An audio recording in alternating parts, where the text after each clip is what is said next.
Now you are hearing me. Please start. I can hear Yeah. you. I can hear you. Yeah. Shimi, Okay. wait a minute. Professor Ajat, are you here? Yes. Okay. Start. Okay, sir. Thank you. Shimi, start. Good evening, one and all. It is indeed a great pleasure to welcome all of you to the inaugural ceremony of Sri Shankara Study Circle, organized by International School of Sri Shankaracharya Studies, SSUS, Kaladi. Well, let me invite Dr. K.M. Sangameshan, Assistant Director, International School of Sri Shankaracharya Studies, for the welcome address. Sir, over to you.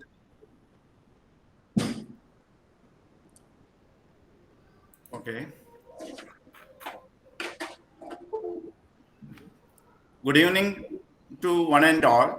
Pranam to all dignitaries and all listeners.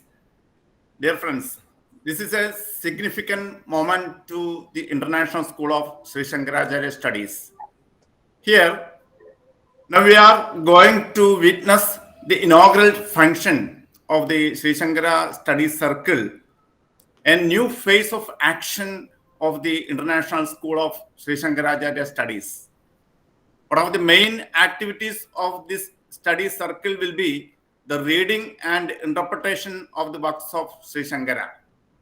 It is expected that eminent scholars from different parts of the world will assemble and lead the discussions in the monthly programs of the study circle.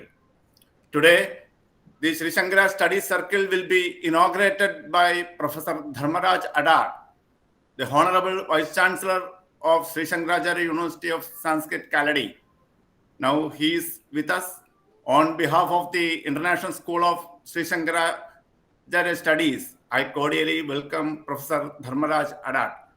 Welcome you, sir. Professor Srigala M. Nair, the Director of the International School of Sri Shankaracharya Studies, is chairing this program. She will give you a brief information about the International School of Sri Shankaracharya Studies and our dreams of this new study circle. I wholeheartedly welcome Professor Srigala M. Nair. Welcome you, teacher. Here, in this evening, we have a renowned scholar, Professor Godabarisha Mishra, with us to launch the first program of the circle. He will be reading and interpreting some portions of Racanaa-aupapatti-adhikarana of Brahmasutrabhasya of Sri Sankara. Professor Godabarisha Mishra, presently he is the visiting professor at the School of Humanities, Social Science and Management, IIT Bhuvaneswar. Formerly, he was the member secretary of ICPR, and before joining ICPR, he was working as a professor of philosophy at the University of Madras. His areas of specialization are Vedanta, Buddhism, and phenomenology.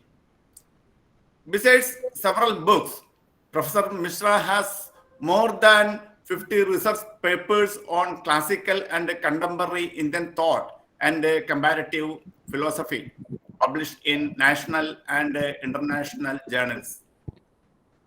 He has been a visiting faculty in several foreign universities and institutes like Oxford University, Mahatma Gandhi Institute, Mauritius, and so. On behalf of the International School of Sri Shankaracharya Studies, I wholeheartedly welcome Professor Godabarisha Mishra. Welcome, sir. I welcome all of you who assembled here to make this program a prestigious one. Once again, welcome you all. I invite Professor Srigala to chair this program and wish you a good evening, a nice evening. Thank you. Thank you. Thank you so much, sir. Now let me invite Professor Srikala M. Nair, Director, International School of Sri Shankaracharya Studies, to briefing on the academic programs of ISSS. Ma'am, over to you. Thank you. Mishra said, please don't make the presentation now. Okay. Okay, Srikara. I'll start presenting. Yeah. Okay. Good evening to all and welcome to you all to this inaugural function of Sri Shankara Study Circle organized by the International School of Sri Shankara Studies, Paladi. Friends, the school is an initiative by the government of Kerala, but currently working under SSUS, that is Sri Shankaracharya University of Sanskrit, Kaladi. And this is an institute that has been raised to contextualize Shankara's thought and make use of it to revamp the society. And this is aimed to be achieved through incessant dialogues with scholars working in this area globe over. Since its inception in 2014, the school, though minimally, has been trying to reach out to the immediate society, that is the Keralite society around, by organizing extension lectures, evening courses, refresher courses for school teachers and young researchers, and some basic publication of translation works. But now the task is huge. The task now is to convert this to a global organization. As my assistant director who is working with me, Professor Sangamesan, has said, that we dream of a day when every single scholar in the field of Advaita or any stream of Vedanta or any stream of transcendental philosophy born in India would come forward to work hand in hand with this school. And that would be the day of recognition of the school. And we also dream of a day, as I have shared with my colleagues in the governing body, we also dream of a day when the school seeks new funding from the university. On the contrary, is in a position to support the university financially. But to seek private funding, as you all know, we need to first establish its reputation among the academic community. We need to make our stand clear. And for this, we need lavish and generous support from both the university and from the government of Kerala. The NAC team that has recently visited the university, towards the close of the NAC report, you all know that they will leave some suggestions to ponder over for the next coming 5 years. So one among the suggestions, the recommendations that the NAC team has left was that the university should make efforts to progress, to develop ISSS, as it is called, International School of Sri Shankaracharya Studies, in a big way by private-public participation. Now, this is exactly how we wish to take this institution ahead. You all know that these days seeking governmental funding is a huge task, and to an extent a wasteful task as well. And we need to approach the private agencies, as Professor Padmanabhan in the governing body has suggested. But for that, we need to have a name and a reputation among the academic community. And this is exactly our planners for the immediate or the current and the forthcoming 2-3 years. So the current financial year, we plan to organize some of the programs that we have in mind, or the agendas are international lecture series, a textual workshop we hardly have another 6 months ahead, scholar in residence program where young scholars, mostly young scholars, will be invited to our university and make them stay for a short while and then make them do small research and then publish that work under the auspices of the institute. And we also plan to take up a project on epistemological footings of idealist philosophies. Unless Shankara's absolute idealism is being juxtaposed to other idealist traditions world over, we are not going to get the recognition. Well, everyone knows about Shankara, but very minimally.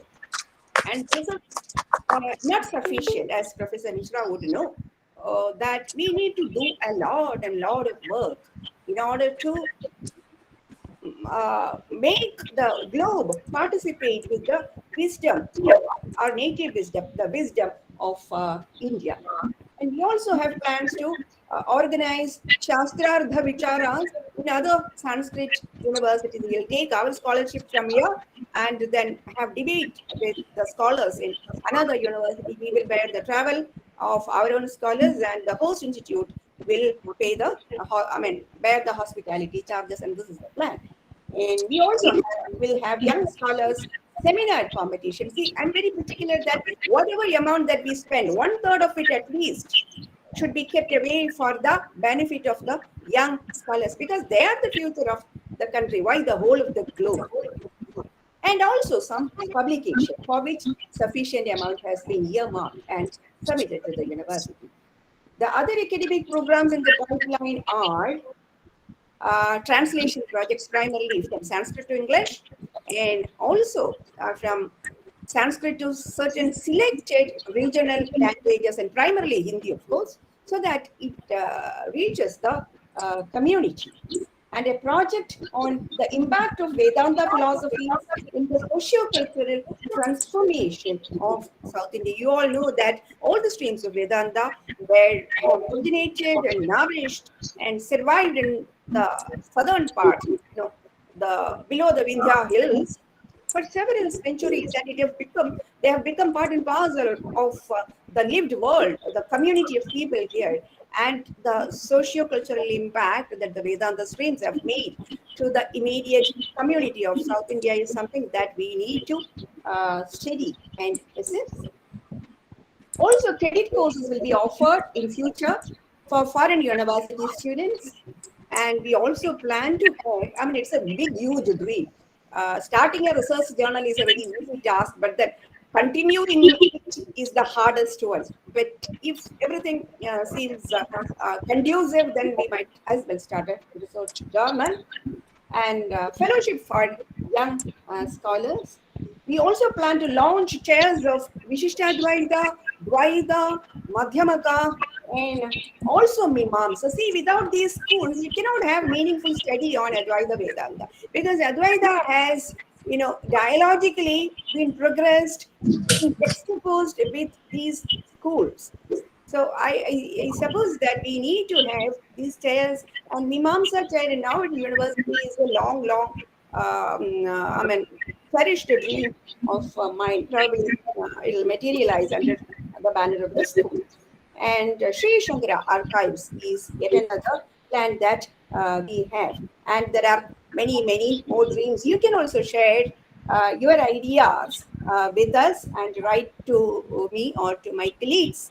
And we will try to materialize. If you think that International School of Sri Shankara Studies should take up such tasks for the betterment of the scholarship of people in this country or elsewhere, please do write to us, and we will really see to it that they are materialized.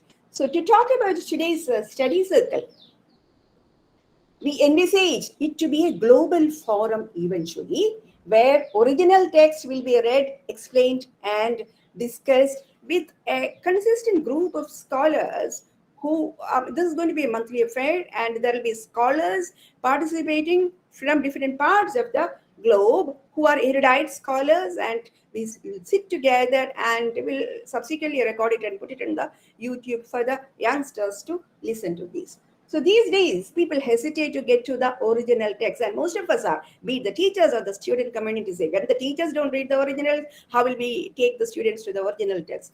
So by and large, the academic community is very, very happy with the secondary resources, and this is a very tragic state of affairs. The seniors, LA this year, the Saririkasutrabhasya this year, all of them, I'm sure, would agree with me that we need to have original resources being exposed to our young. And recently, I'll share one of my experience. Recently, I was while taking a class for the MPhil students, I was presenting to them the age-old debate between nominalism and realism in the Western philosophy, of course.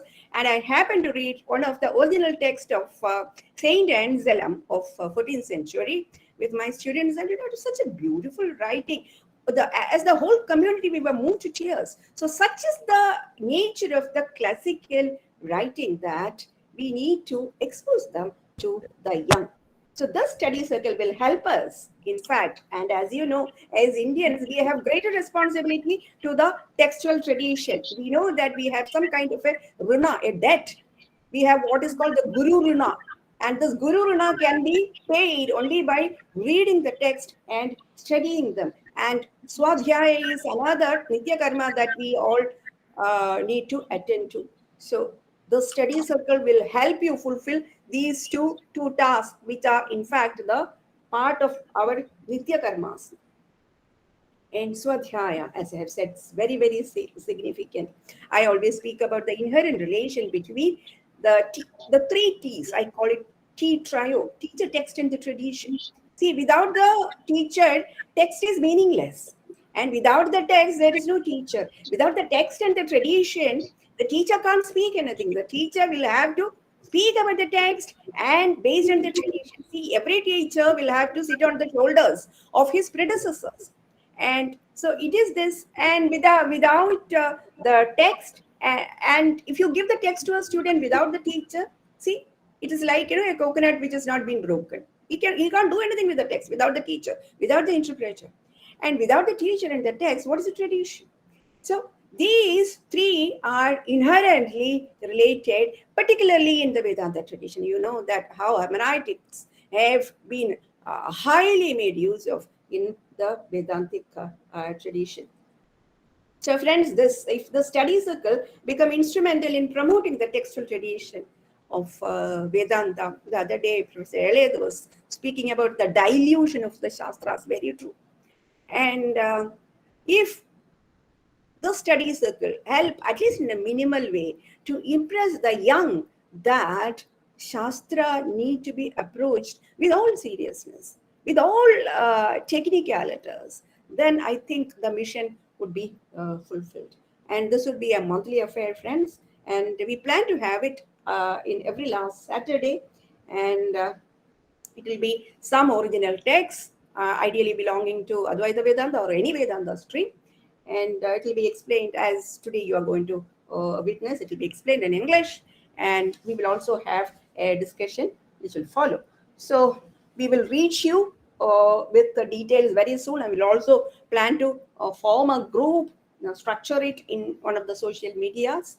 And we will try to reach across the other global scholars who are interested in this field. And I presume that with the blessings of Sankara, we will be able to take this task, academic task, meaningfully. I once again thank all the senior professors, all my colleagues, and I see that Professor Dharmaraj Adat is here, our Honorable Vice Chancellor, but I don't see him. I see his name. Sir, are you here? Yes. Okay. So I didn't know. Sorry, sir. I didn't know that you are here. Honorable Vice Chancellor is here. I'm sorry that I did not recognize his presence. He has been kind enough to inaugurate this function. I invite him to inaugurate this international study, the global study circle named Sri Shankara Study Circle. This has been planned in the same way as the other global study circles are. Like, you have the Wittgenstein Study Circle, or you have the Heideggerian Study Circle, where the originals of these international philosophers are read and discussed. Similarly, we will also read Sri Shankara's original works and the allied works, the later Advaita tradition as well. And we will read and discuss. So this is the plan and proposal of the study circle.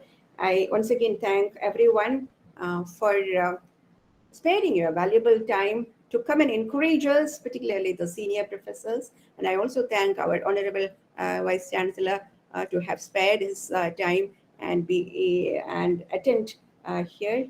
And once again, on behalf of International School of Sri Shankara Studies, I welcome you all to this evening's program. Thank you so much. Thank you so much, dear ma'am, for your detailed account of the forthcoming academic events. It's been really wonderful.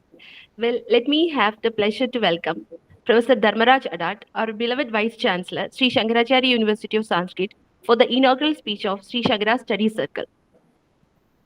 Sir, over to you. Thank you, Shrimi.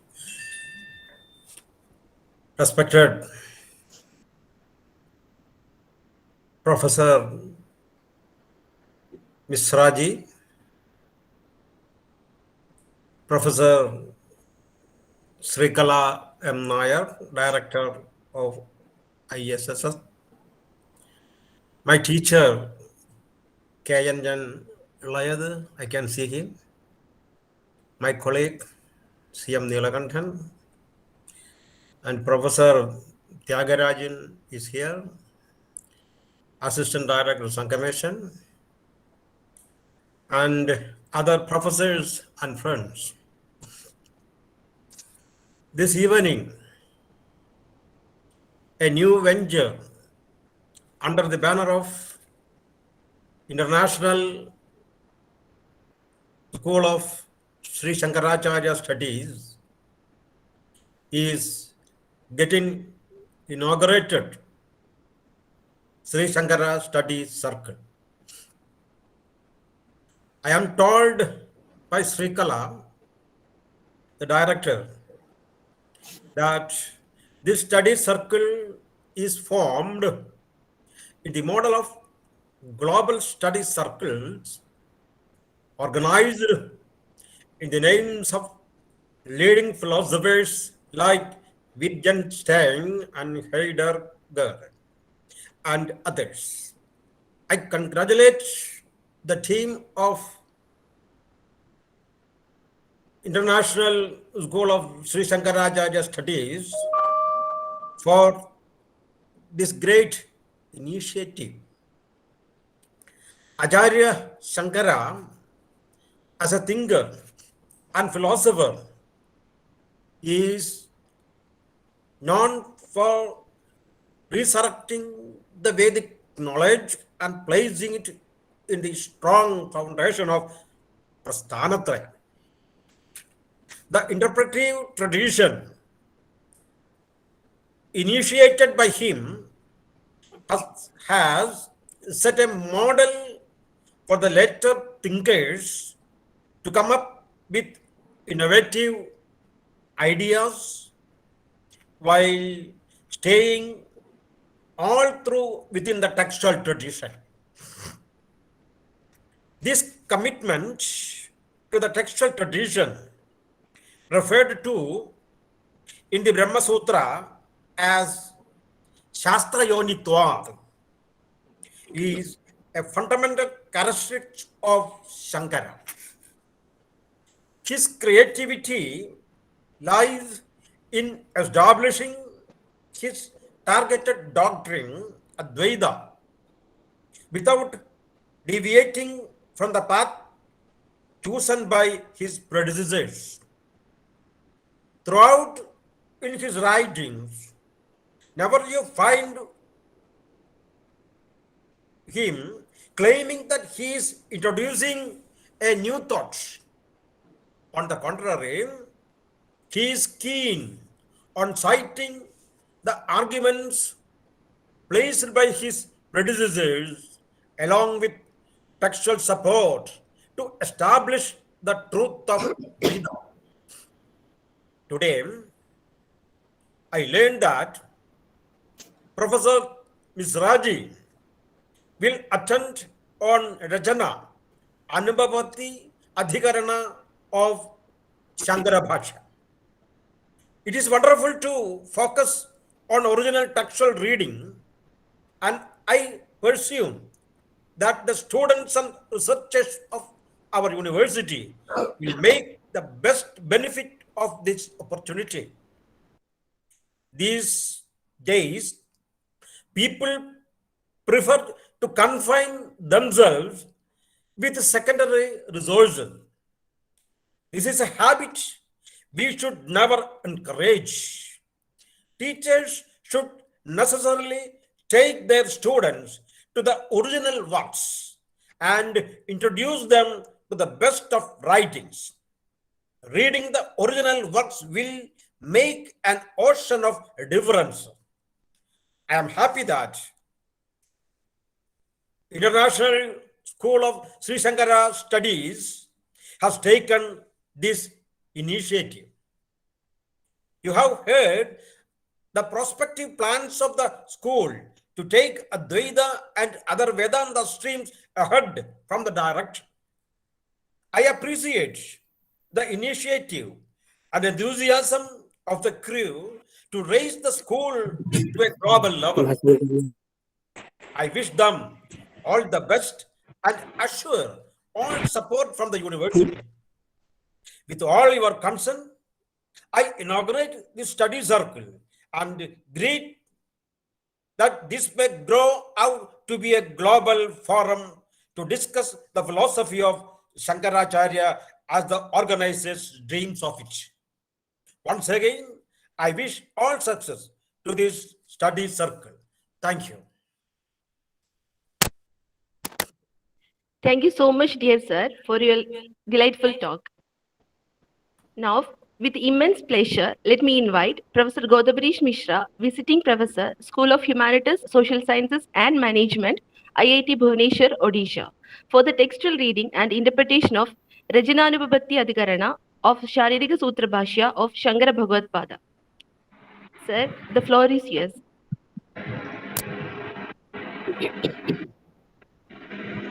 Okay. So, am I audible? You're audible. क्या हुआ video को? Yeah, now it is, I'm visible also. Yeah, you're Okay. visible. Yeah. Okay, Srikala.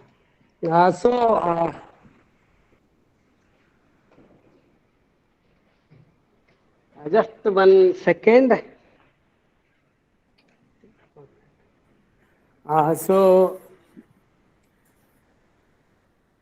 Respected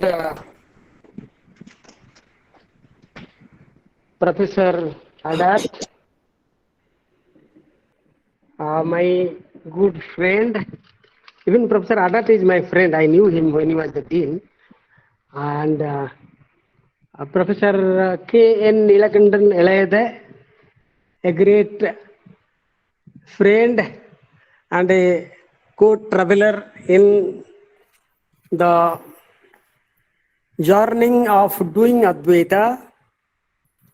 Dr. Usha Devi, Professor Sangameshan, Srikala, Dr. Srikala Nair, Professor Srikala, I'm sorry, because of too much of acquaintance, I go back to the way I address her.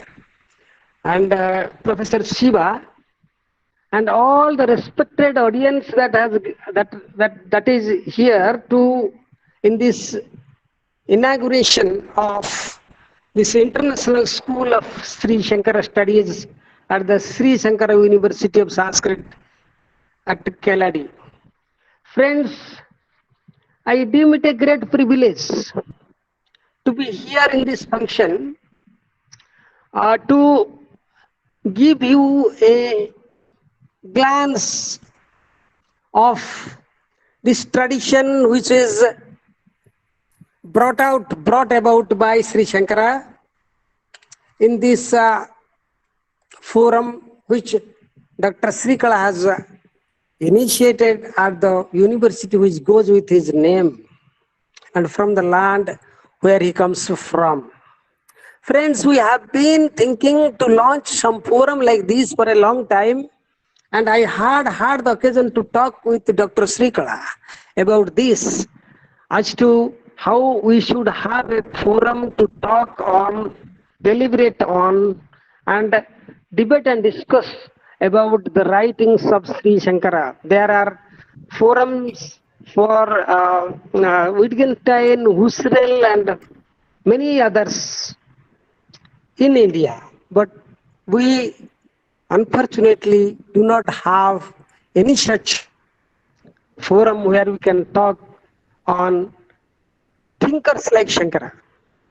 Mishra When I sir, was in may I ICTR, Mishra pardon? sir, Yeah, Mishra sir, आपका you'll have to raise your face or lower your camera. yeah. हाँ, Is अब it तो ठीक okay? है. हाँ. Yeah, Now I'm it's sorry. okay, but now Yeah. it's okay. So this is the first point that I would like to make. First, of my submissions, that it, India should imbibe the spirit of philosophers that we have, like Buddha and Shankara, and like Buddha and Shankara, not only limited to these two, but many more than this. When I was in ICTR, we thought of having the celebrations of Shankara Jayanti and Buddha Jayanti, which we did, and now I think the tradition is being continued. I do not know about it. Friends, I don't want to take much of your time on this. Today,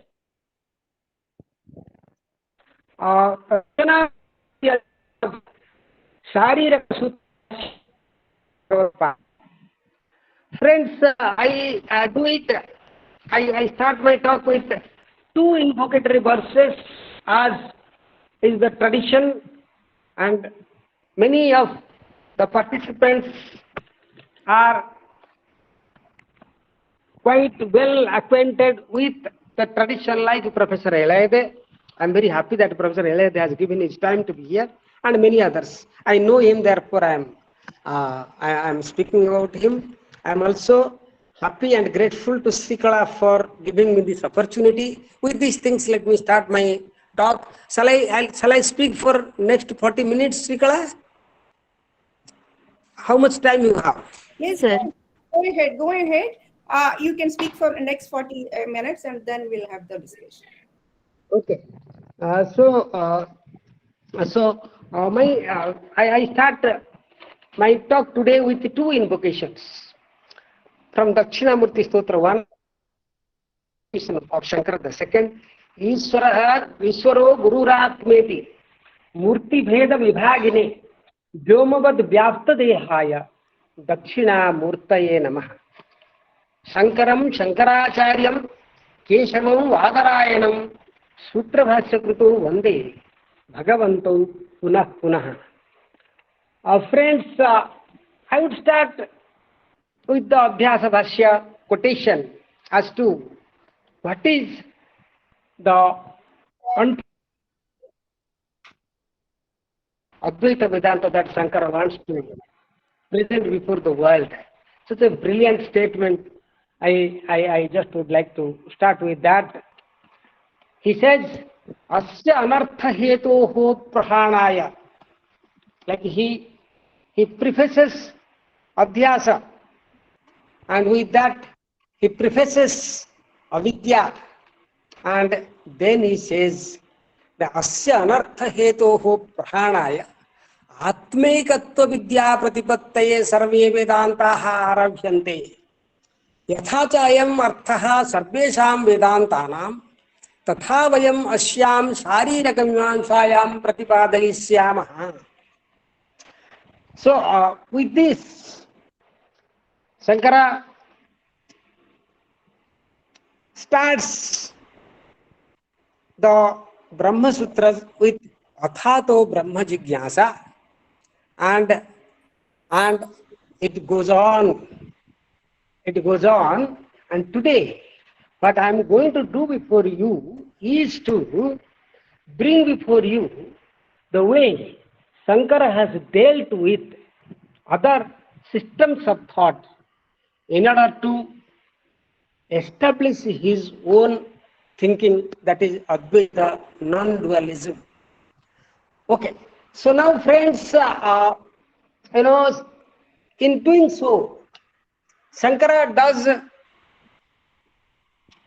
two things in all of his bhashyas. My bhashya reading, all of you are here, we can discuss about you, Professor Elayade. My bhashya reading, takes me to conclude, generalize two things, because in philosophy we generalize two things. One, Sankara says that the Sankhya and the like cannot be the position which we can take to logically and otherwise establish the reality. Reality which has been propounded, established by the tradition of the Vedas. Samkhya cannot, like any theory of causality is unacceptable, number one. Number two, Vedas have to be accepted as the sources of knowledge. If something does not, if some thinker does not accept Vedas as the source of knowledge, then Sankara is not with him. And this is what Sankara does in the last sutra of Prathamadhyaya, where he brings about, he talks about the like essence of all the skills and proves that Advaita lies the essence that which he has established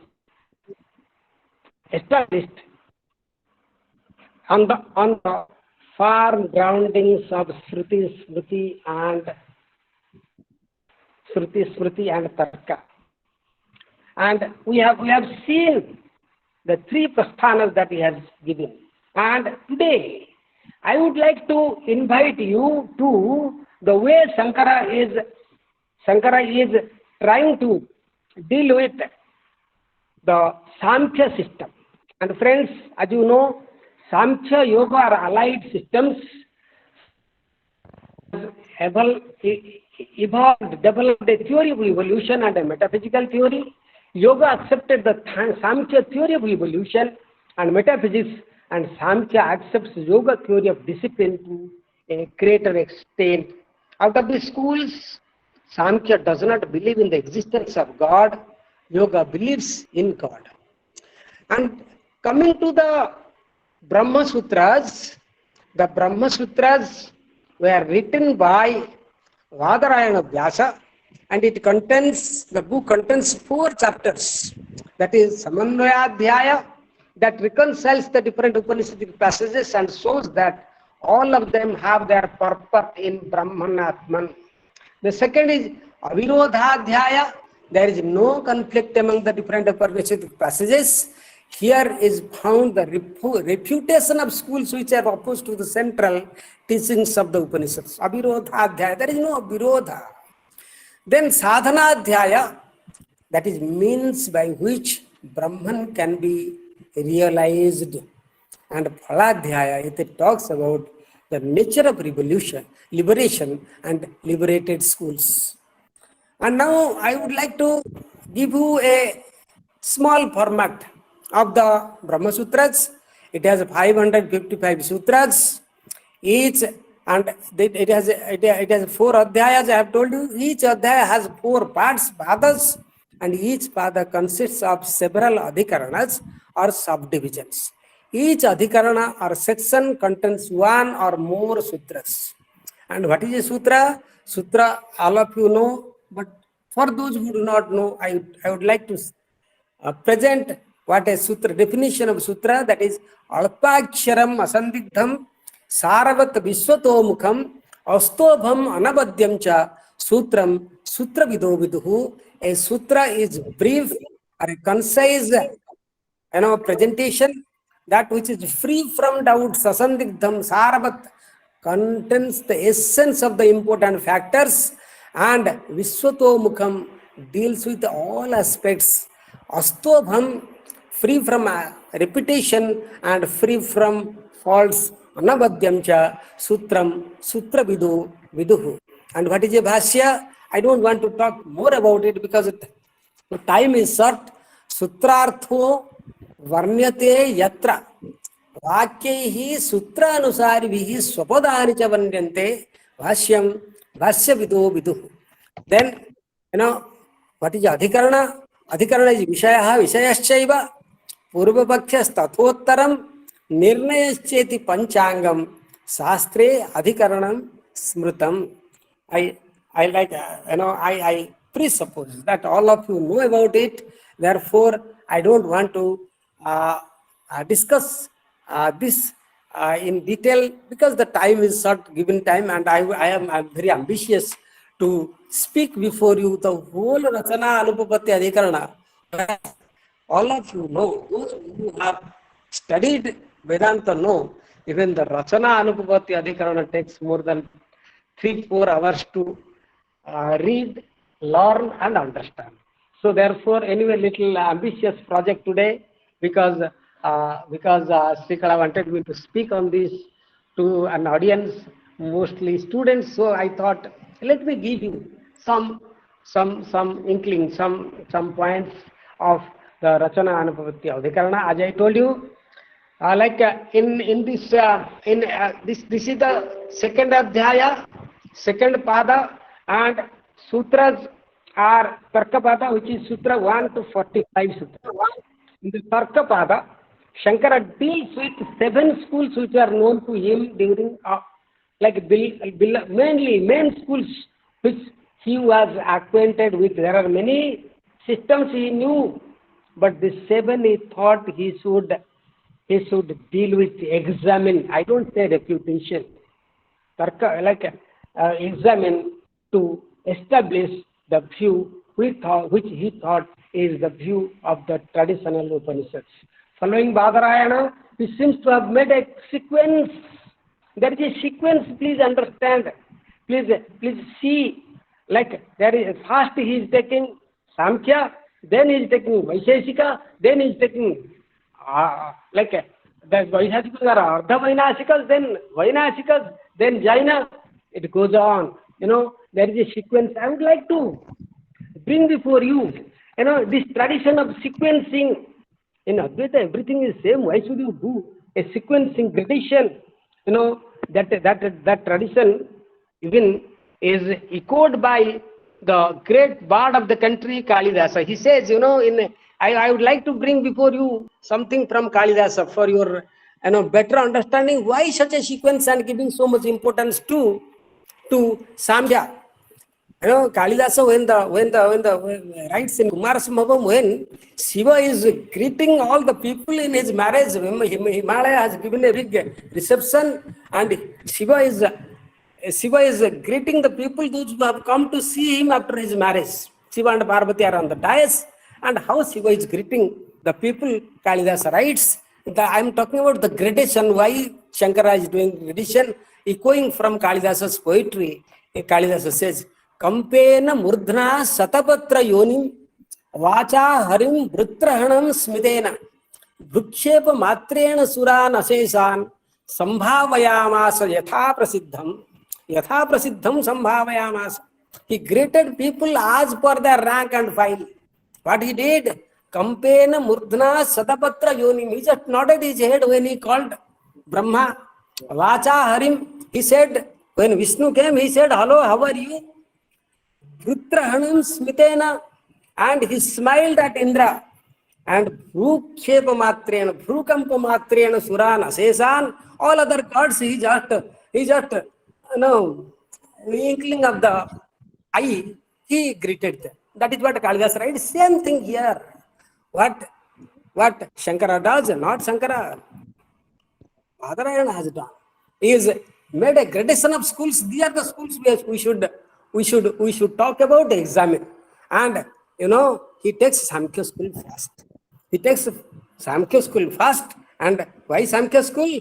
As I told you, Pradhanamalla nivarhananyayena ati disati. Sutra 1.4.28. He says, Pradhanamalla nivarhananyaya. What you have to do? You have to try to, fight with the commander-in-chief, not with the weakling. So Sankara says that if some school is nearer to the school of Advaita, that is Sankhya school, not Sankara. Badarayana himself has thought, and Sankara is following that. And he has made a gradation first, Pradhanamalla Nivarhananyaya. And Sankara takes this school as the most fitting school to deal with fast following Vadarayana. So, and in the earlier adhikaranas, as I told you, he has spoken about Samkhya school, as I told you. As I hinted earlier, there are two things Sankara is doing. One, the Ishvara is the nimitta upadana karana of the world. If somebody says something else, the Brahman is the only cause of the world, we can say. And if any other theory other than this is not acceptable, unacceptable theory. Second, and how do you know this? Veda is the only source. And in this adhikarana, he takes up the Samkhya school following the Sutra Vadarayana and examines them. And what is Samkhya philosophy? Samkhya philosophy,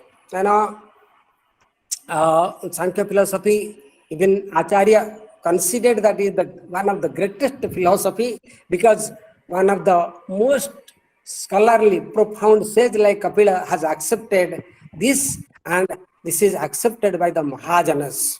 Okay, it talks about Satkaryavada, otherwise called as Parinamavada, in Kapila's doctrine for the first time in the history of the world. Complete independence and freedom of the human mind and its full confidence on its own power were exhibited. First time a system was built. Samkhya must be coexisting along with the Vedas.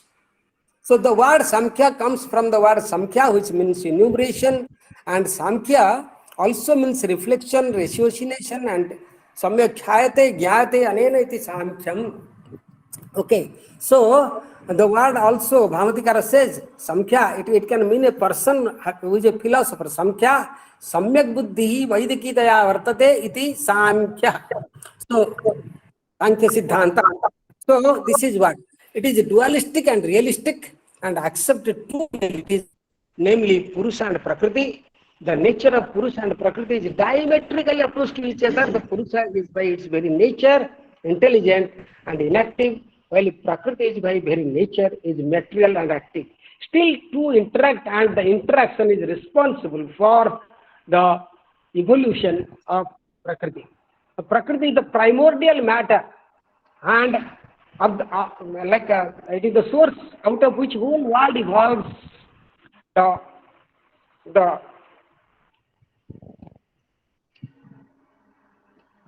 evolution of Prakriti is possible only in the presence of the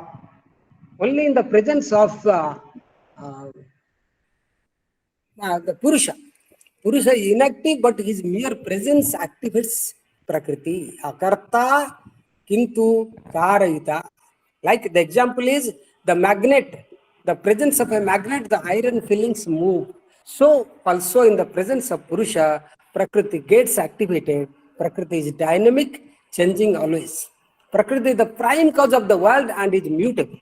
So existence of Prakriti is known through Anumana. Prakriti is made up of three gunas, and and so is the world. Guna, the word does not mean the quality, characteristic here. Guna means a substance. Please remember, it is in many languages. As we make the rope by two strings together, and we put the third one, that is called as guna, that which strengthens the so guna is taken in the sense of like substance, in the sense it is not a quality, it is the guna, which it is an element, it is the basic element out of which the world is made up of. A lot of thinking has been gone into discussing about guna, like many thinkers like Professor Motilal, Professor, everybody has discussed about it. I have no time to talk about that.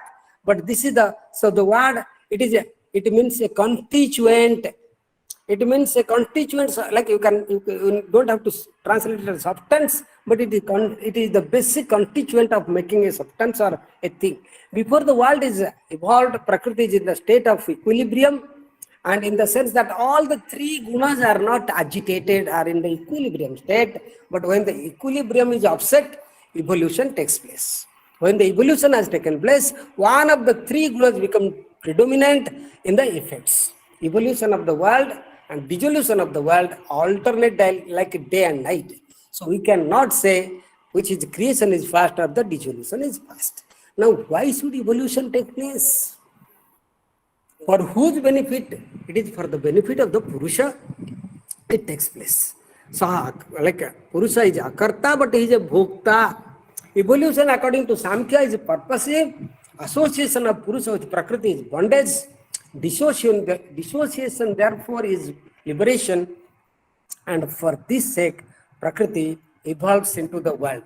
Purusha gets associated with Prakriti because of want of discrimination.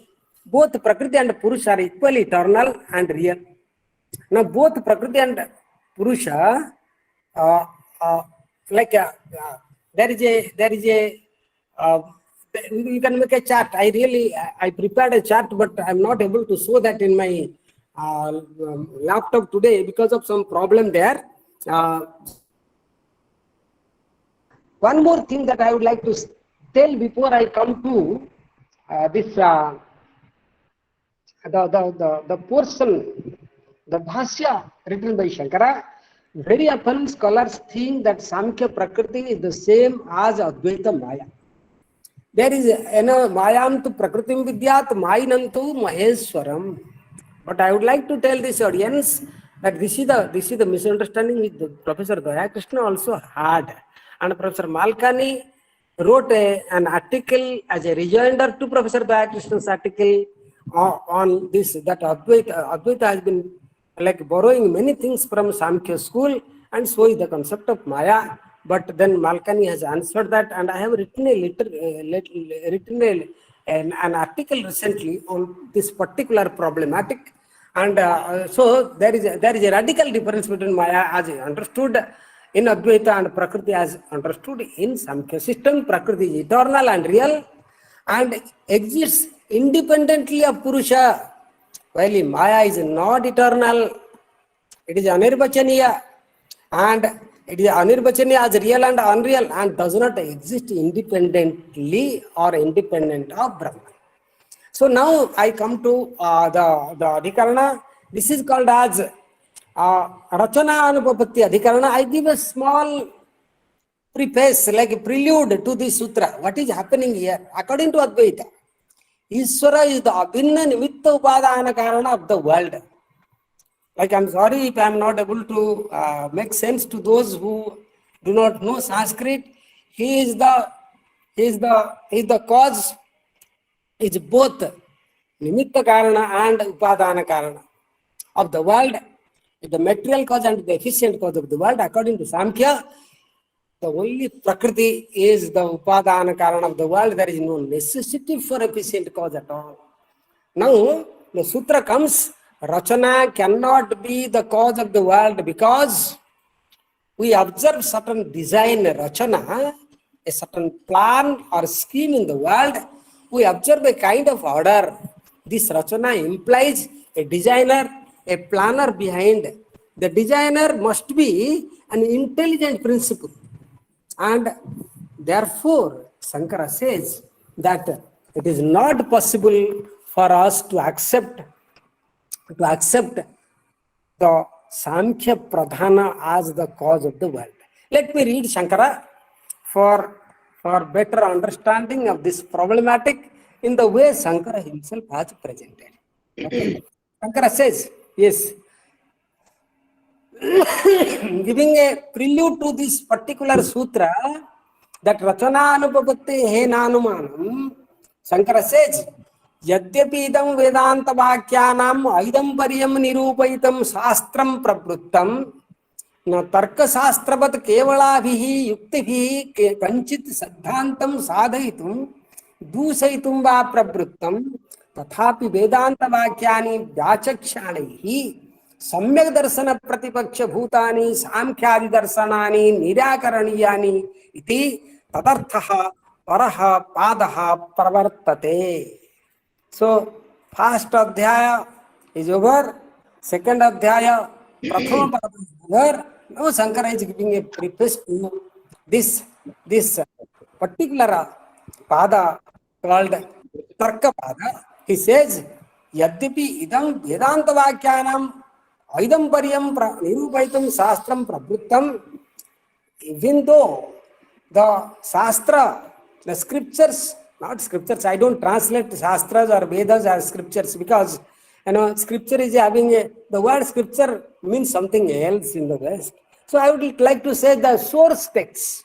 So Shastram Prabhuttam, Tarka Shastravat Kevalabhi Yukti Bhi Kinchit Siddhantam Dusaitum, Sadhaitam Va Prabhuttam Tathapi, Vedanta Vakyani Vyachakshanihi, Samyak Prativaksha Bhutani Samkhyadi Darsanani Nirakaranyani iti tadarthaha paraha padaha pravartate. I am going to start those schools like Samkhya who seem to be speaking are in the disguise of being taken as the right philosophical views, having correct philosophical tenets. Now Sankara himself puts a caveat. He questions himself. Vedantartha nirnayasya cha samyak darshanarthatvat tar nirnayena swapakshya sthapanam prathamam krutam. You have already done whatever you wanted to do, that you wanted to present the right philosophical view by determining, establishing the views of Vedanta. Tad abhiritam, that is respectful. That is respectable than parapaksha pratyakhyanat, than refuting the views of other schools. Now, nanu mumukshunam moksha sadhanatvena samyak darsana nirupanaya swapaksha sthapanameva kevalam kartum yuktam kim parapaksha nirakaranena paravidveshakarena. Now moksha sadhanatvena samyak darsana nirupanaya swapaksha sthapanameva kevalam kartum yuktam. It is necessary and it is appropriate that you should always give your views in order to find out a way for those who want to get liberated. Kim parapaksha nirakaranena. What is the purpose of refuting other schools? Paravidveshakarana, that which will bring bad blood, that which will create dissent, which will create like ill feeling among others. Paravidveshakarana badhamevam tathapi mahajana parigruhitani mahanti samkhyati tantrani samyak darsana apadesena prabruttani upalabhya bhavet kesanchit mandamatinam etanyapi samyak darsanaya upadeyani iti apeksha. Then there may mahajana parigruhitani. He says that mahajanas, the great people, have accepted this. Samkhyadi tantrani, Samkhya is a tantra shastra. It is a tantra. So samyak darsanaya apadesena prabruttani upalabhya. So they have also taken Upanishads and try to put it in their favor. They have interpreted Upanishads in their way. Therefore, some people may think that this is the right way.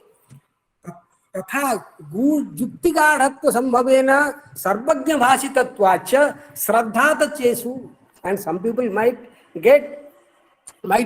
develop enormous respect for this tradition because it has been spoken by Kapila, who is taken to be a sarvajna bhashitatvat shraddhata tesu. Ityataha tat asarata upapadanaya. Therefore, in order to show the essencelessness of that tradition, I am making an attempt before you, the readers, the listeners, whoever it is. Nanu, another Purva Paksha. Ichatena asabdam kamacha nanumana peksha etena sarva vyakhyataha ichita purvatrapi sankhyaadi paksha pratikshepha kruta kim punah krutakaranena. You have already done this earlier in Prathama Adhyaya. What are those sutras? Ikṣatena asabdam.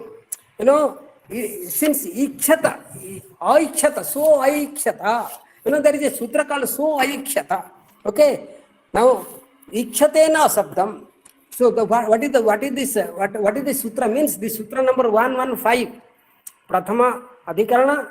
Sorry, Prathama adhyaya, Prathama pada, 5th sutra. Ikhyatena sabdam. This sutra says, Pradhanam jagat karanam na asabdam sabda apratipadyam hi tat. Because it is not spoken in the Vedas. Like why ikshatehe, reason, because the Shruti says tadaikshata ekoham bahusyam prajayeti. So aikshata will not come to pradhana. So ikshatehe, because ikshana is required for creation, therefore no sabdam, therefore it is not supported by the Shruti. That is kamacha nanumana preksha. So kamayata, like kamacha, kama is required, ichha is required. No anumana preksha. This anumana word is a very peculiar word here. Anumana means Sankhya matam. Racanaa-aupapatti-adhikarana here also Sankara means by Sankhya, Anumana, the Sankhya school. Nanumanam Sankhya matam na pramanam bhavati. So this is a point where metaphysics and epistemology are merging together, getting assimilated. Anumana is a epistemological problem. Sankara says that, not Sankara, even Badarayana, like he says Anumana means Sankhya mata. The whole Sankhya school can be spoken of as a school which has emanated from Anumana. See what is Anumana? See, this Anumana is a very peculiar thing. What we are talking about is Sakshatkara, Tattva Sakshatkara. But these people have spoken about something which is nothing but rests on their speculation. It is a speculative philosophy. How do you know that there is something called Prakriti out of which everything comes out? Ours is Atma Sakshatkara. We don't talk about things speculative, and therefore Kamachana Anumana Racanaa-aupapatti-adhikarana is Sankhya matam. So etena sarve vyakhyaataha it is a purvatrapi samkhyadik paksha pratikshepa krutaha.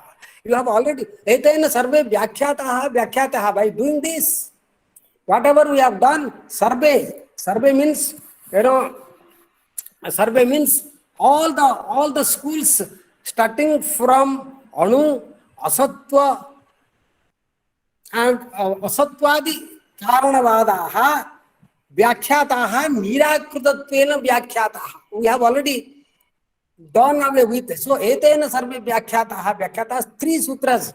It is a purvatrapi Sankhyadi paksha pratikshepa krutaha kim punah krutakaranena. What is the purpose of speaking it again? Doing something which you have already done. Taduchyate. Sankhyadeya supaksha stapanaya Vedanta vakyani udahritya supaksha stapana supaksha anugunyena yojayantaha vyachakshante. So they have taken Svetasvatara.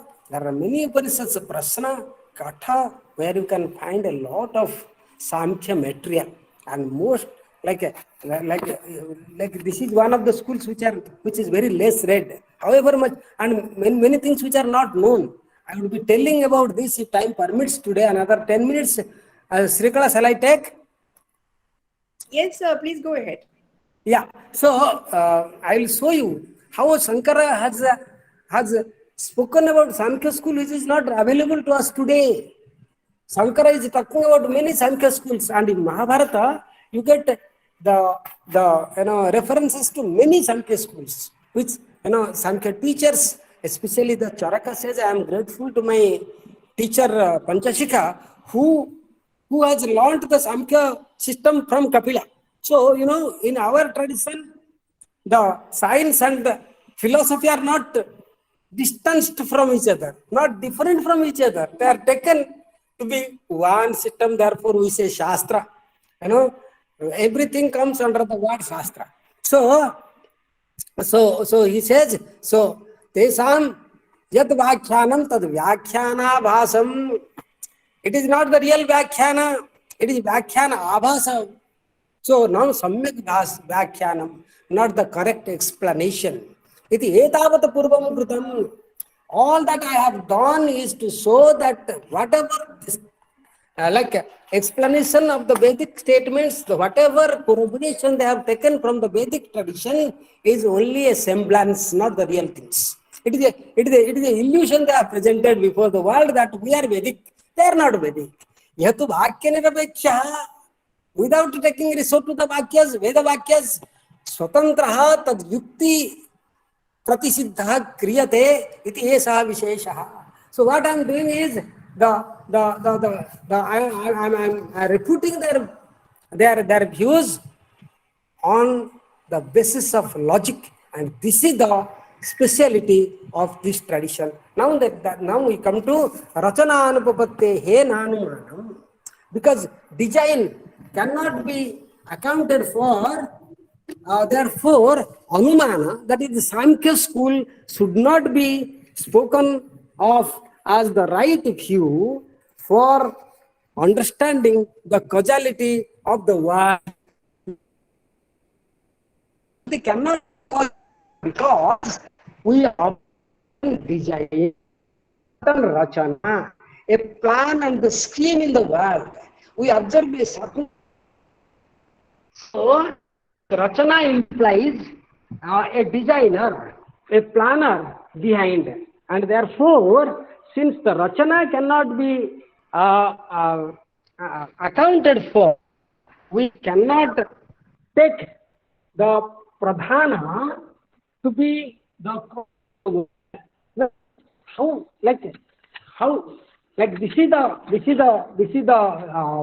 this is the crux of the sutra.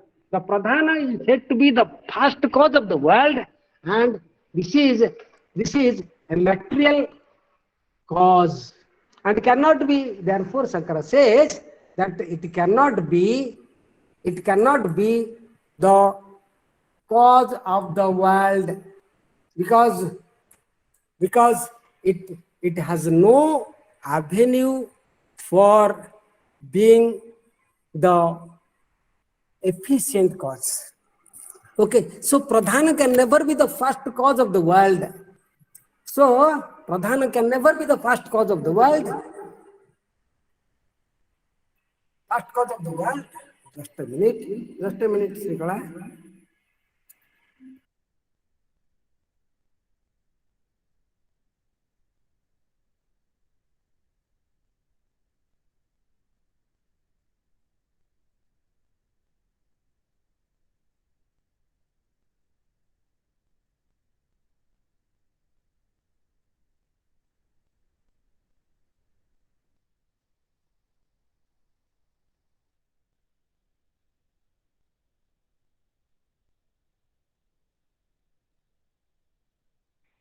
Because design of the world.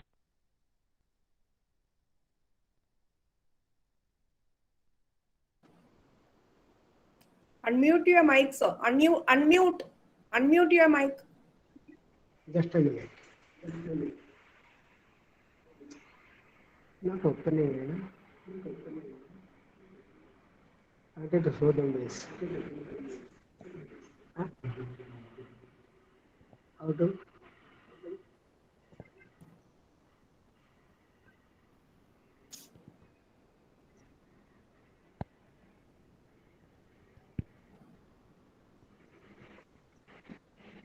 I just wanted to show you this PowerPoint presentation which I made. Probably it will not work. You go ahead with your oral presentation. So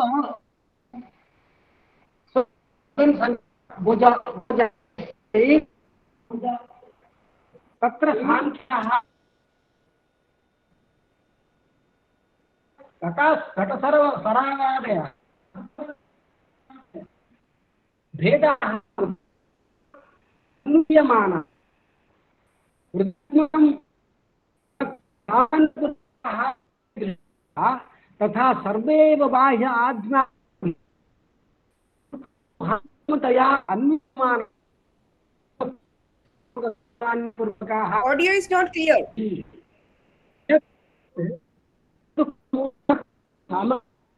Audio is not clear, sir.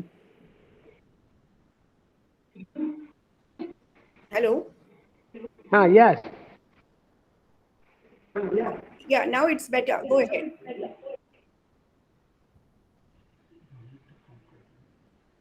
Just a minute. There is some small problem there.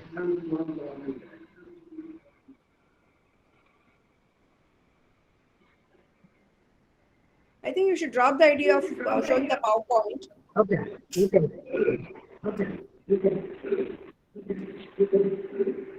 Okay. Am I audible now?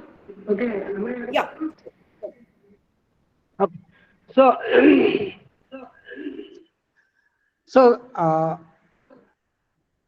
यत्तत् सुखो दुःखं मोहात्मकं सामान्यं तत् त्रिगुणं प्रधानं वृद्वत् अचेतनं चेतनस्य पुरुषस्य अर्थं साधयितुं स्वभावेनैव विचित्रेण परिणामं प्रधानम् अनुमीयते. Okay.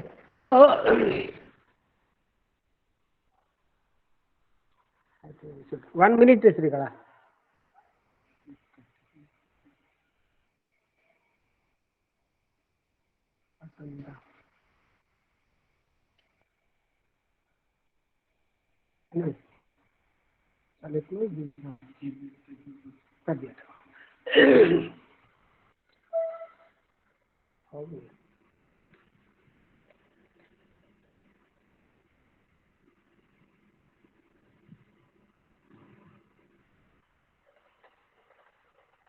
Okay. Am I audible, Srikala? Hello? You're good. Am I You're audible? good. Go ahead. Yeah, you are. Okay.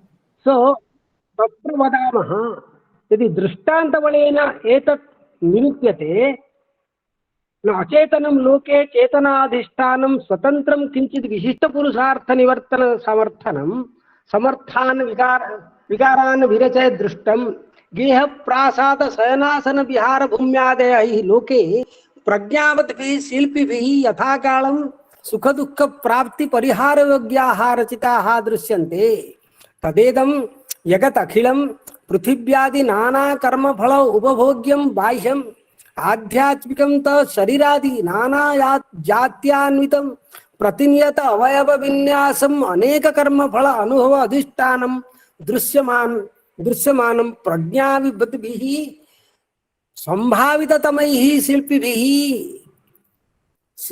मनसापि आलोचयितुम् अशक्यं सत् कथम अचेतनं प्रधानं रचयेत्. So Sankara is telling that see the world with so many varieties of beautiful things and the outside and inside, internal as well as external, which can be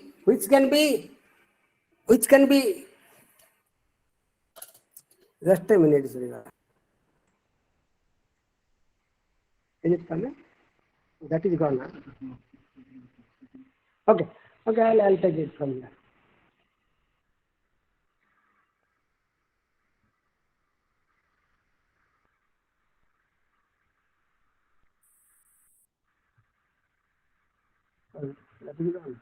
Okay.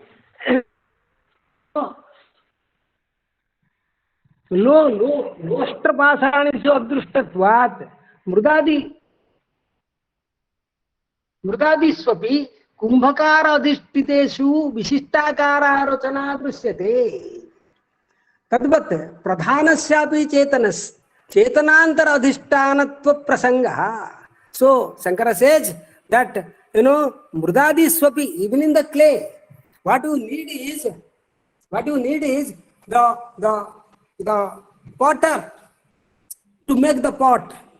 For making it Vishishtakara Rachana, you need the involvement of potter. Tadvat Pradhanasyapi Even the pradhana needs chetanantara-adhishtanatva prasangaha, adhishtitatva prasangaha. So you need to have the involvement of a chetana for creating the things. Okay, tadvat pradhana nacha murdadi upadana swarupa व्यपाश्रयेणेव धर्मेण मूल कारणम अवधारणीयम न बाह्य कुंभाकारादि व्यपाश्रय अस्ति न च सति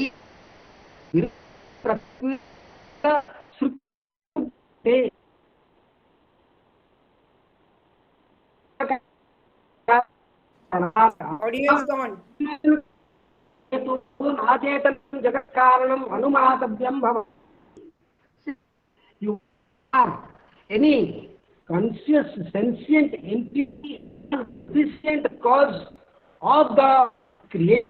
You cannot take this to be the karana of the world. Okay, so that is what Sankara says, and then the second sutra, this is the first sutra wherein Sankara says that, Sankara says that Racanaa-aupapatti-adhikarana, Anumana, the Sankhya view cannot be taken to be the right view because it does not address the Rachana. The Rachana is not addressed. Okay, so Rachana is not addressed. Am I audible? My desktop is visible, Srikala? Yes, you are audible, but nothing is visible. Yeah. Now you raise your camera a little bit ahead. Yeah, now you are visible. Okay, so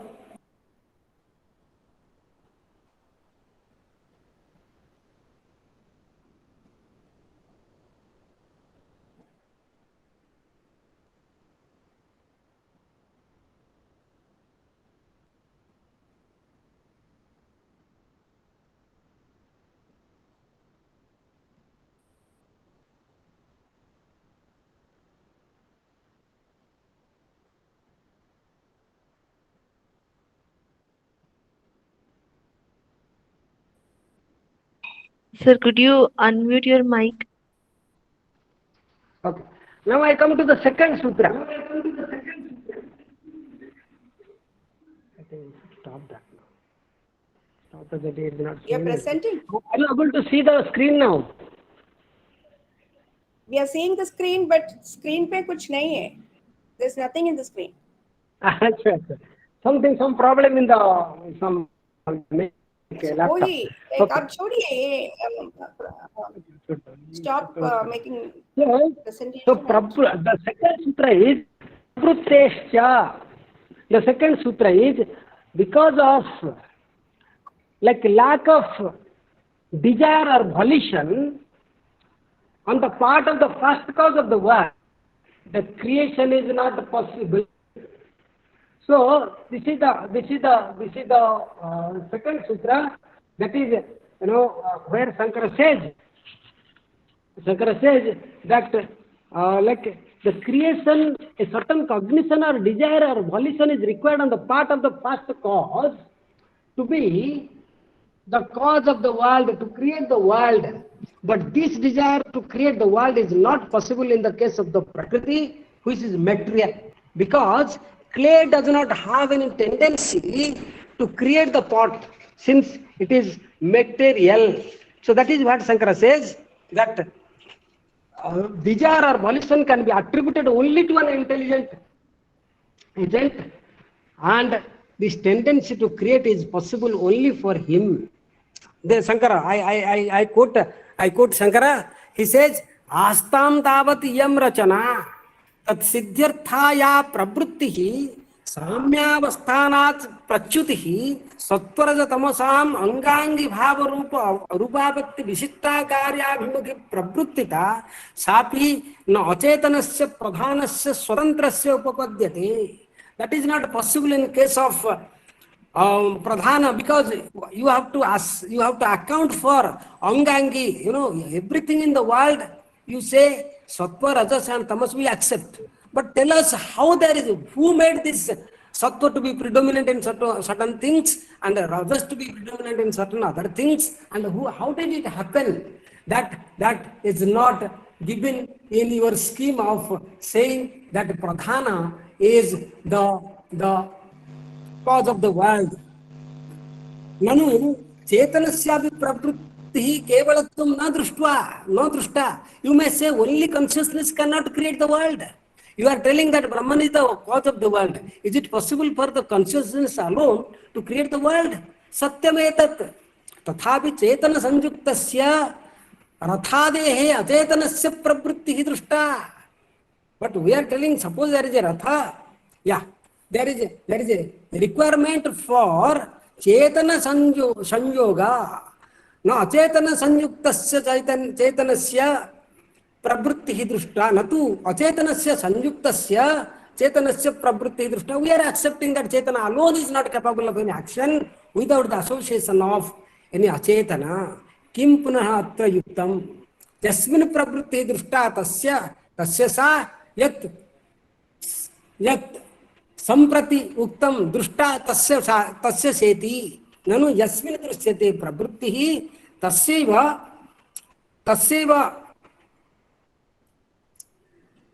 nanu yasmin drishyate pravritti tasyaiva seti yuktam ubhayoho pratyakshत्वात्.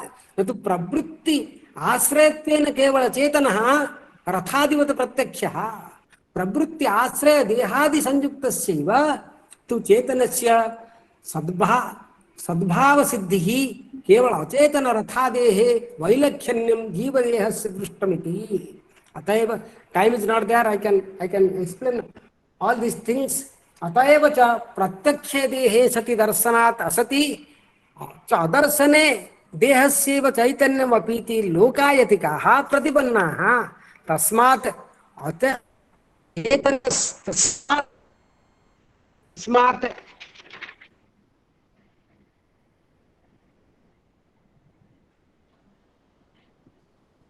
चेतनस्यैव प्रवृत्तिः.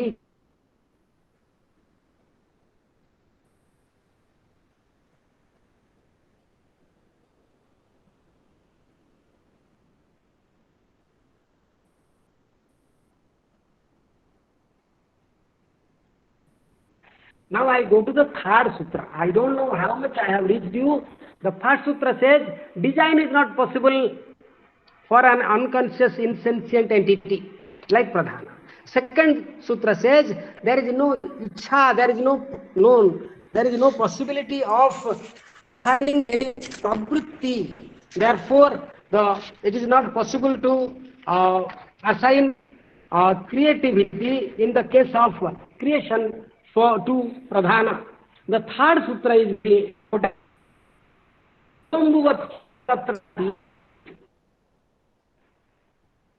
he says Payaha Ambuvat, like Sankhya replies to the above criticisms.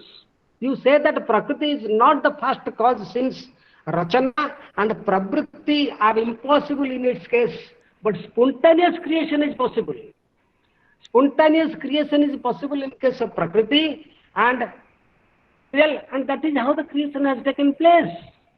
Like example, there is spontaneous flow from the udder of the cow, and though the body is material. When this is possible, why not the spontaneous evolution of the world from the pradhana? Sankara says that his objection still holds good. Milk flows from the udder of the cow, which is an intelligent entity.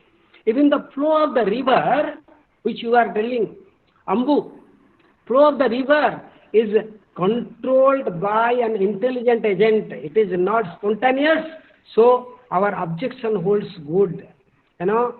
Sankara quotes Brihadaranyaka Upanishad, where it is said that as yatha nadyaha, like chandamanaha, like etasya va aksharasya prasasane gargi prachyo anyaha nadyah sandante. yo apsutistan, yo apuvanaro, yamayati. All these things show that there is some controller, who is sentient and conscious, who does all these things. So our contention is correct, and no creation from only the matter, that is pradhana. Now, this is what he says. We need to wind up to another 5 minutes. I think another 2 minutes I'll wind up. The fourth sutra is, Gatireka anavastite anapekshitvat. That is, because there is no other entity other than Prakriti to participate in creation, we can accept Pradhana as the creator. Then Anyatra Bhavat Trunadivat. Because Samkhya defends his position that spontaneous creation is possible. He gives the example of grass eaten by a cow, which transforms itself into milk. Grass is material, but it undergoes modification and becomes milk. So the material Prakriti can undergo modification and become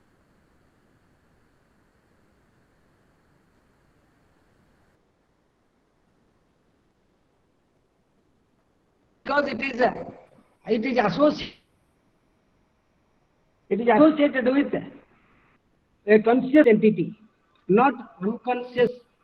Just grass you put, Sankara says, if that is the matter, that is how it is, then a milk industry can thrive without taking without having cows at all, only big grass and there will be milk.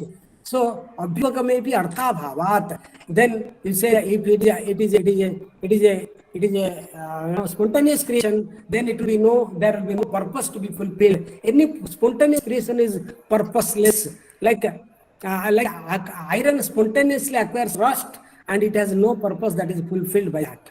So now another example he gives, another 2 minutes, Nicola, I have taken more time than given to me. Purusasma vachet tatrapi. Then he says that it is like a blind man and lame person, lame person and a blind person. They come together.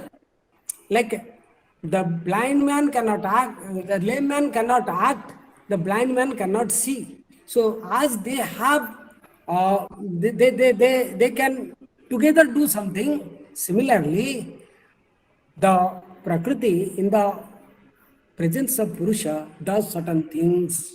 What is wrong? Sankara says no. It is not like that.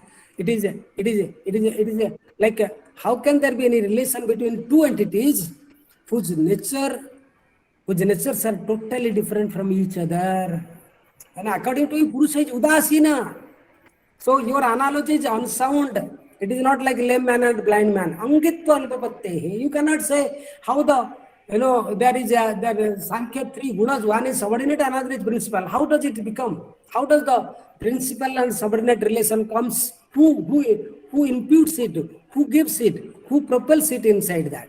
So then, Anyatha Anupapatto Gyasakya Yogat, then last sutra, Sankara says that Sankhya system cannot be accepted since there is also a number of inconsistencies, Vipratisedhacha Asamanjasam, because there is Vipratisedha inconsistency everywhere. Therefore, such a theory of evolution cannot be accepted.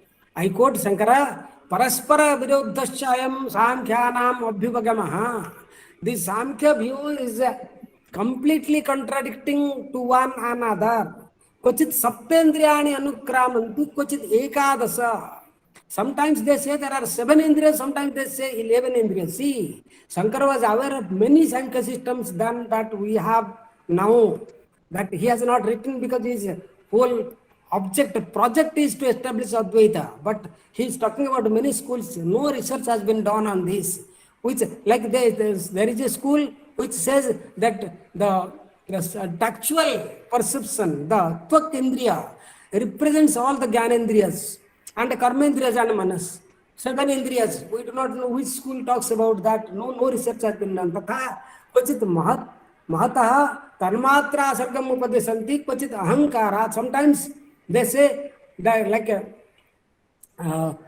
Tanmatras come from Mahat, sometimes they say it comes from Ahankara. What is their view? It is self-contradicting at any Tatha, Kochit Trini Antakaranani Varnayanti, Kochit Ekaviti. They sometimes say there are three Antakaranas, internal organs, sometimes they say one.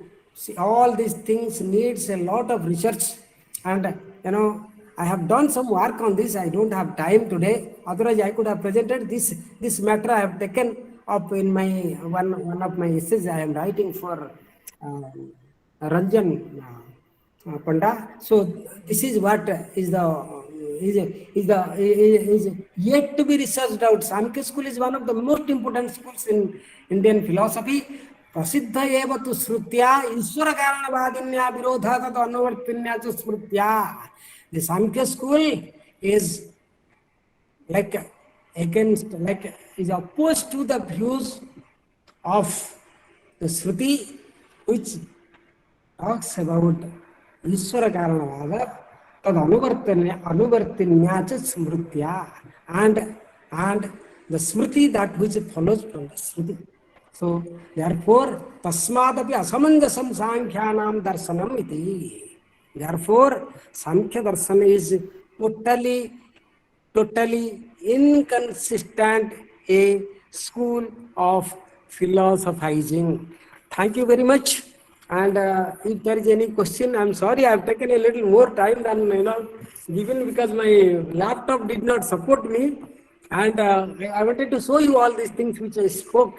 A little more than that, it would have been more, it would have been clearer. But it did not happen. I'm sorry for that. Sometimes this happens, but I'm happy that Srikala has taken the lead to create a forum in which we can talk about Sankara, and in the name of following Sankara, every thinker that is representative thinkers of Indian philosophy. I always tell friends, this is my view, that Sankara is an inheritor of Buddha, Nagarjuna. Nagarjuna and Buddha were the inheritors of the great tradition of Shruti, Vedas, and Ramanuja follows Sankara, Madhva follows Ramanuja. So is the tradition coming down till today. It is. We cannot make a cleavage. We cannot say no. Buddhism is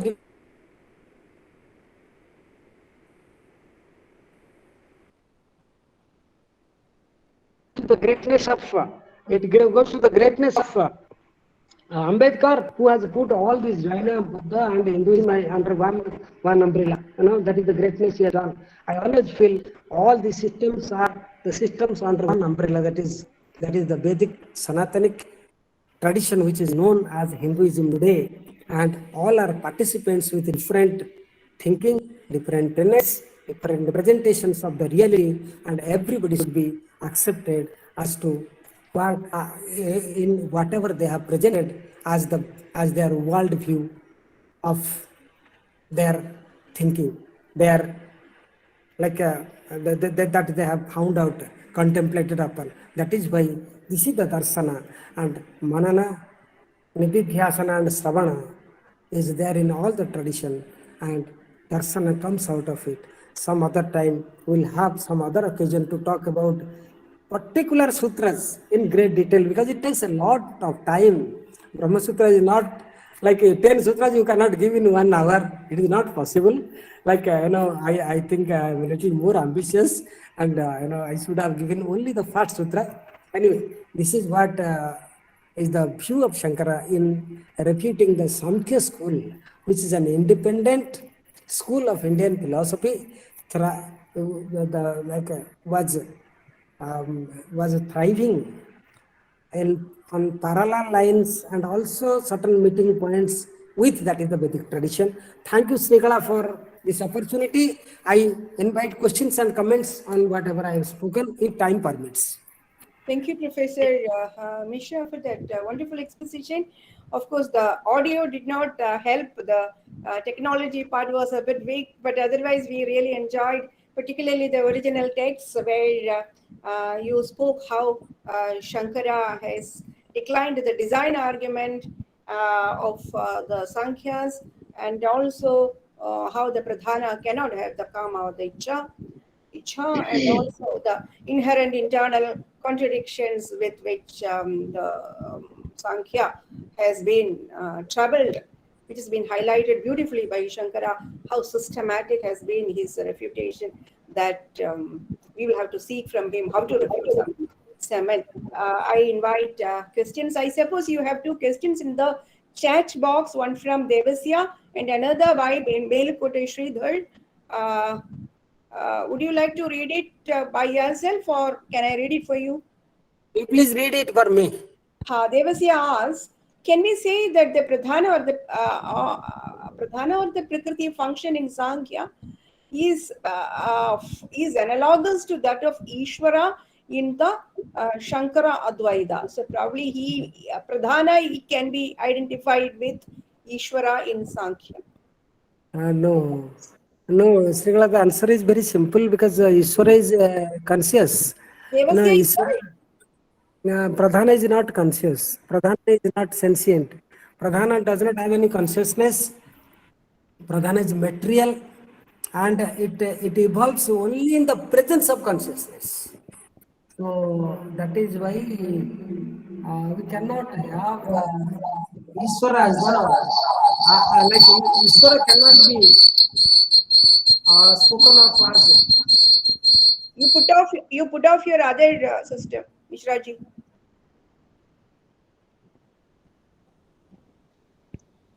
अब ठीक है. Yeah. So is what is Maya avacchinnam chaitanyam Ishvara. Avidya avacchinnam chaitanyam, antakarana avacchinnam chaitanyam Jiva. Okay. So that is the Ishvara in Advaita Vedanta. Ishvara is the creator of the world. You know, Ishvara like is the Brahman associated with Maya. And Ishvara is there if you accept the world. But Advaitins ultimately would not accept the world. The question is, who created the world? Answer is, where is the world for Advaita Vedantas? Where is the world? There is no world. There is no Ishvara. So therefore, one very famous thinker on whom I did my small research, he says, Upasanta Jagatjiva Shishya Acharya Ishwara Brahma. Shishya Acharya Ishwara, everything is Brahma. Dirgha Swapne Spurantete. All this come in the prolonged dream. Swargam Mokshadi Vibhrama. Swarga and Moksha are Vibhramas. They are also not there, you see. Who is Mukhya? This is exactly what Nagarjuna tries to present in his own way in concept of Sunya. There is a lot of difference between Sunya and Brahman. I don't want to go into that, but I am telling that like Sunya. So all the Mukhya is from the Jiva standpoint because everybody is already Mukta. So Isvara and Pradhana are absolutely different concepts. Professor Sridhar asked, Sridhar ji, आप बोलिए. Sridhar ji, are you here? You can straight ask him.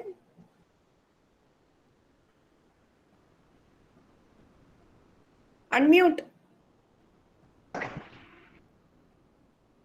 Hearty congratulations, Ananta Dhanyavadaha, Godabarisha Mishra ji, meeting after a long time and understanding your wonderful analysis of this concept of Shankara and your way of interpreting Shankara philosophy and refuting Shankara's way of refuting the Sankhya philosophy because dualistic in nature is amazing, and hearty congratulations. Just as a matter of interest, I'm asking, can Pradhana or Prakriti of Sankhya be compared with Maya of Advaita? No, they cannot. I have already spoken about that, sir. Like Pradhana, like Prakriti and Maya are different because Maya is anirvachaniya. Prakriti is Maya is anirvachaniya and does not, like it is not eternal. See, Prakriti is eternal, real, and exists independently of Purusha. Yes. Maya is not eternal. It is only Anadi, not eternal, not Ananta. It has Anta. Anirvachaniya, it is indeterminable as real and unreal. and it does not exist independent of Brahman. Okay, it is a Brahmasrita or Jivasrita. According to the tradition, Vivarana and Bhamati differ. So they are very different. That is the problematic that has been discussed by Professor Krishna and Professor Malkani. Krishna said that Maya is borrowed by Advaita from Samkhya, and they don't have anything. The Prakriti and Maya are same, like he tries to say that. But Acharya says it is not possible because they are very radically different concepts. Right, Yes. sir? Thank you very much, Godabarisha Mishra. Thank you I very have, much. I have a question. Yeah. Sri Kala for initiating this Sri Can I ask a question? Please, Kumbarji, boliye.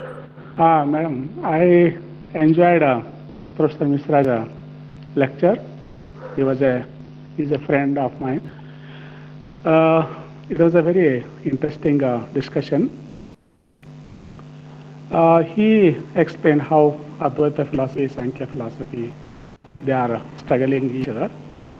We have a tradition here in Western philosophy and Indian philosophy.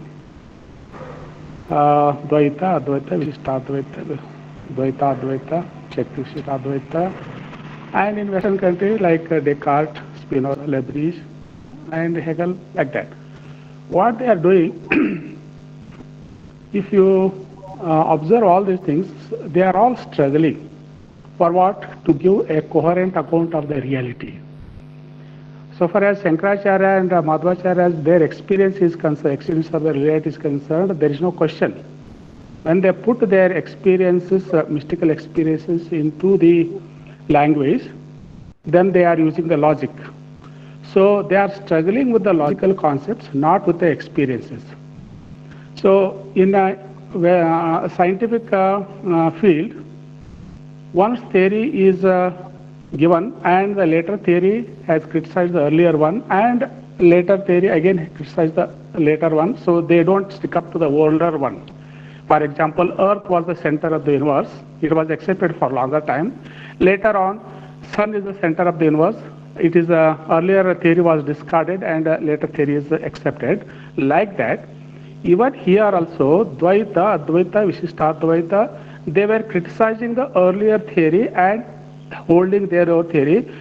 Now we are still stick up with the old theory, like Earth is the center of the universe. So why can't we see that what is the point in struggling them? So why they are struggling? In latest research in philosophy, for example, since 20-30 years, they are all finding out the logic behind their struggle. They are all Brahman is the reality, world is an illusion. Both are real. Both are real. Sankhya philosophy, Dvaita. So their point was that they were holding a wrong logic that one cannot exist without the other. So Shankara said that Brahman is the only reality and discarded the world, it is an illusion. And other felt something wrong with the Shankaracharya's philosophy. They hold that no, world is also real and Brahman is also real, but they were finding out how both can be correlated. And like that it went on, the evolution of the thoughts. Please come to the question stream. Mine is that. Now, earlier theories were all working on the wrong logic. That is what recent research says. Now, both can bend together. One pole can exist with cannot exist with the other pole. So, eternity can exist with the temporality. Change can exist with the changeless. Brahman can exist with the world. So, this is found in process philosophy or philosophy of organism. So we have to look into that and see, we cannot discard the mystical experience of the Shankaracharya, Madhvacharya and all that, but only logical theories, we have to see that. Even they have shown that earlier theories were all working on wrong logic. Now the new theories they have advocated. So we have to look into that. This is my observation. Okay. Thank you. Mishraji, boliye. Yeah, Professor Kumbar, I agree with all that you have told. But one thing I wanted to, one remark I wanted to give is Shankara accepts the world as real as Brahman. If you say world is Brahman, acceptable to Shankara, world is nothing but Yes. Brahman. Jiva is nothing but Brahman. Only the way you look at the world makes it different. So, Yeah. Brahma Satyam, Jagat Satyam also can be right. Jagat Mithya is from a different standpoint when you take it as with the perspective of the jiva. I and mine come. Aham mama abhimana misritatvam. And when aham and mama is gone, rahityam, we have no problem in accepting world as Brahman. So it is a misconception that is given by the post Sankara Vedantins, that Sankara has told that the world as false, world is like a world does not exist. No, if world does not exist, where will Vedanta exist? Where will the tradition exist? Like Sankara understanding has been misinterpreted by the tradition in explaining reality in different terms. Sankara says the world is not different from the Brahman. Only understanding the world he talks about. Yes, sir. Brahman, in reality, Brahman in transaction are different. When you take aham and mama, two things. Sankara is very big about these two things. Some other time I can talk about mama and aham and Sankara. That's why world is not unreal according to them. Yes, sir. Thank you. May I raise a comment, please? Yeah. Yes. Thank you. Just a short comment on the. Can I? Just a short comment on what Professor Mishra ji respond to my question. I mean, he said that for the Advaita in the world doesn't exist. Now my problem. No, when you're responding to my question, I said, can the Sankhya Pradhana, the function of it, not its ontological nature, can that be analogous to the Ishvara function in Adisankara's Vedanta? Functionally. Okay. Not ontological, it's the functionality. Yeah. Functionality. Okay.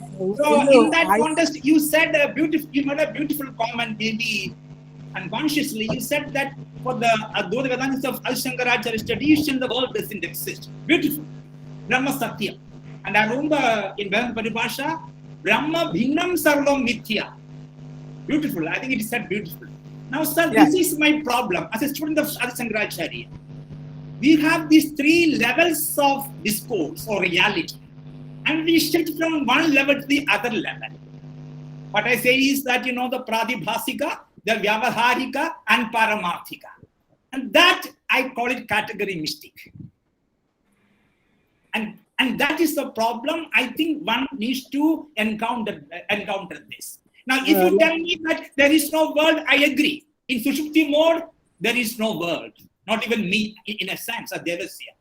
But in my Jagrata Avastha, I see myself as Devasya. So at which level we are talking about? And this is the problem I wanted to say. Because most of the Vedanta will take you from here. Yeah.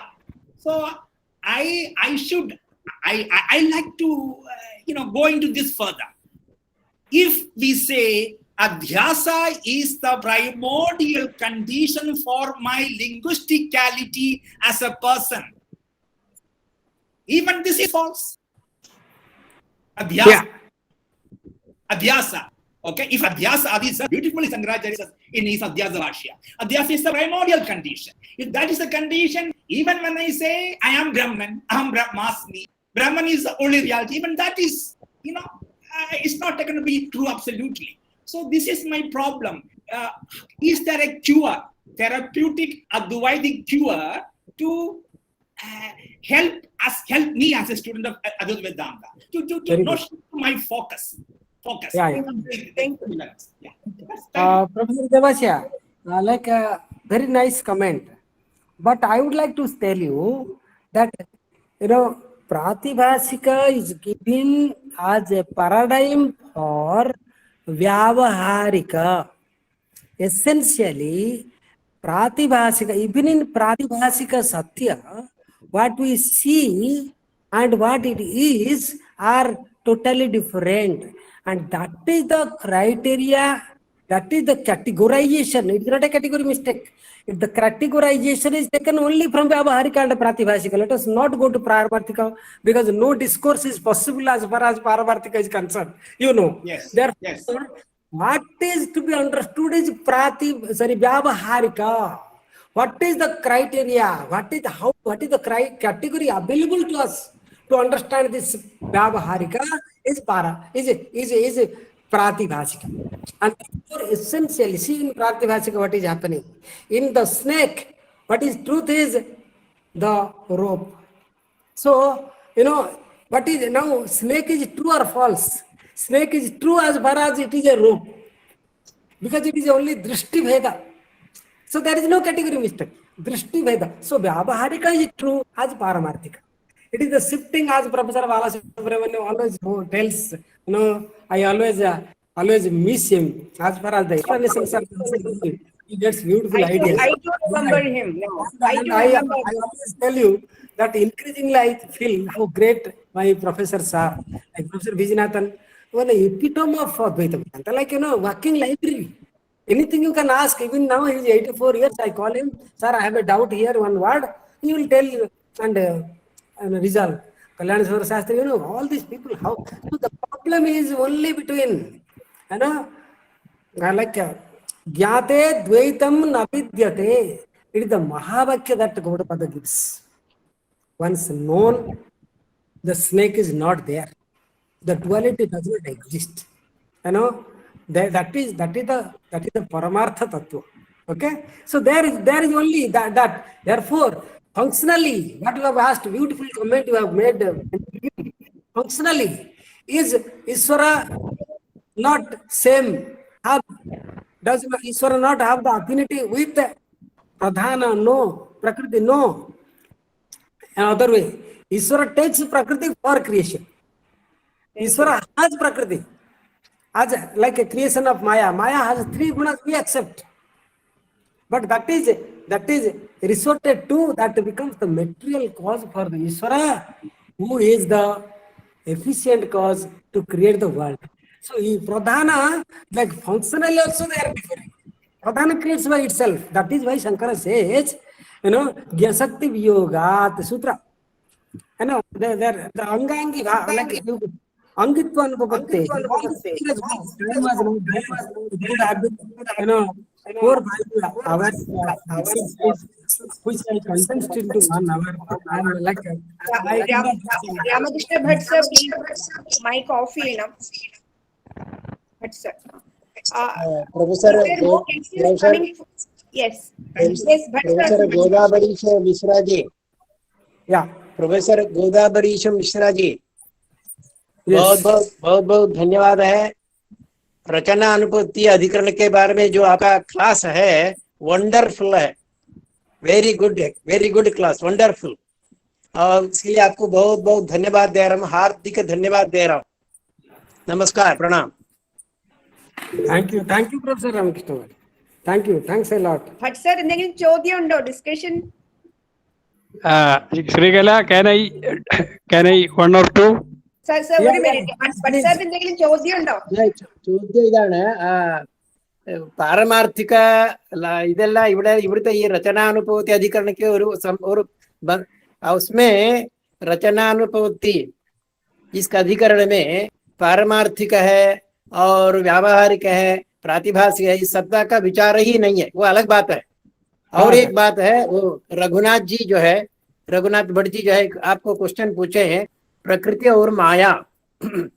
Panchadashi में एक श्लोक आता है, इसमें प्रकृति का विभाग है, माया और जो है अविद्या करके जो है, माने वो प्रकृति जो पंचदशी में है, माने सांख्य सिद्धांत का जो प्रकृति है, वही प्रकृति माया स्वरूप से नहीं है, परंतु माया का नाम जो है प्रकृति, अज्ञान, अविद्या, ये बहुत बहुत से नाम है। वैसे प्रकृति भी नाम है, पर वो प्रकृति सांख्य सिद्धांत प्रकृति नहीं है। Thank you. उनका क्वेश्चन का आंसर यह है। No, no, Professor, this problem comes from the Shweta line. Mayantu Prakritim Vidyat. Mainantu Maheshwari. So how do you explain this? There are lot of मायांत प्रकृतिम विद्यात मायनंत Maheshwaram, कहिए उसमें कोई हर्जा नहीं है। मायांत प्रकृतिम विद्यात मायनंत महेश्वरम, वो सब जैसा अर्थ है वैसा ही है। परंतु ये जो माया अद्वैत वेदांत में जो माया माया शब्द आता है, वो माया उसका एक नाम प्रकृति है, परंतु सांख्य सिद्धांत में जो प्रकृति है वो प्रकृति नहीं है। like वो अलग है, ये अलग है, एक नाम है। that is what I am telling. And one more thing, Professor. I know this Sankara. If you take Sankara's paradigm, he gives more importance to avidya. You know what he says? Avidyatmika hi bija shakti hi. परमेश्वराश्रया मायामयी महाप्रकृति यस्याम सेरते स्वरूप प्रतिबोध रहिताः सर्वे जीव। So professor Mishra ji, वो सब ठीक है, अद्वैत मत के अनुसार जो आप सुना रहे हैं वो सब बिल्कुल जो है स्वीकृत है, बिल्कुल ठीक है। परंतु जो प्रोफेसर रघुनाथ जी का जो क्वेश्चन है, वो प्रकृति और माया एक नहीं है। एक तो that's what I said. जो आप सुना रहे हैं वो सब बिल्कुल ठीक है, absolutely correct. And post Sankara Vedantins have done a lot of exercise on these two concepts. Some say they are different, some say they are same, and some say Sankara does not give more importance to Maya as he has given to Avidya. All these things are there. It requires a little more, a different, discussion forum to talk about those things. Thank you very much. Discussion. Thank you. And over to Professor Neelakanthan. Very happy to attend your talk. It was very interesting. Very briefly, one or two doubts or observations. First of all, you referred to Kalidasa's famous sloka, Kampena Murthana Chatapatrayonim Vacha Harim Mrutraharanam Smitena. How did you connect that idea of Kalidasa to the present context? It was not clear. Second is, you referred to many schools of Sankhya. But as we understand, there are many schools of yoga, actually, Raja Yoga, Hatha Yoga, Mantra Yoga, Laya Yoga, etc.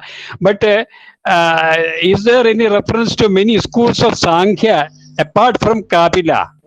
Kapila Sankhya, we have reference, but I don't think, I have not come across.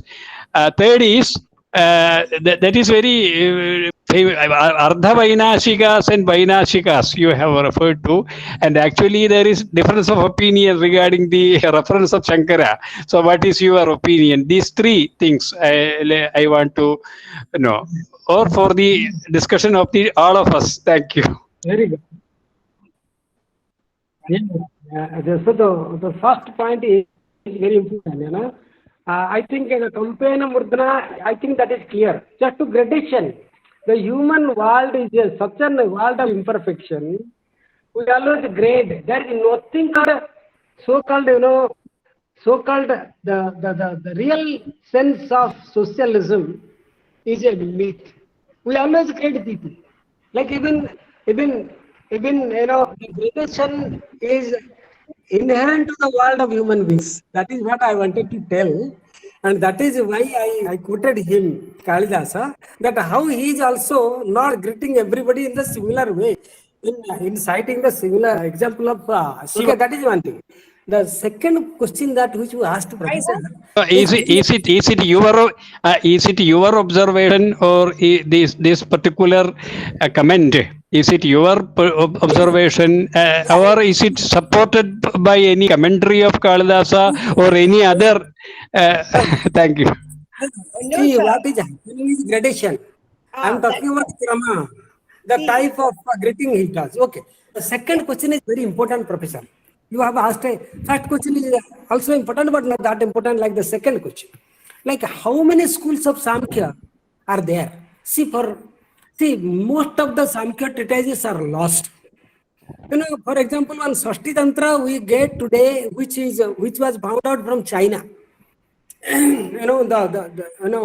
lot of research, even Chinese sources, we have to explore. For the many Samkhya texts, I think, are there. See, the China and India are the thinking traditions of the world has not been brought to the fore. That is one thing I wanted to tell this audience, that how there is such a lot of interaction pre-Wensang and post-Wensang era, which has been written, but a lot of manuscripts. See, even Tibetan tradition, many monasteries are being destroyed. Lot of manuscripts were there. See, one thing that many scholars have opined is Buddhism is nothing but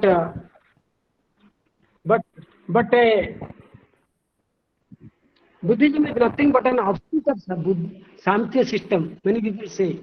A lot of discussion can take place.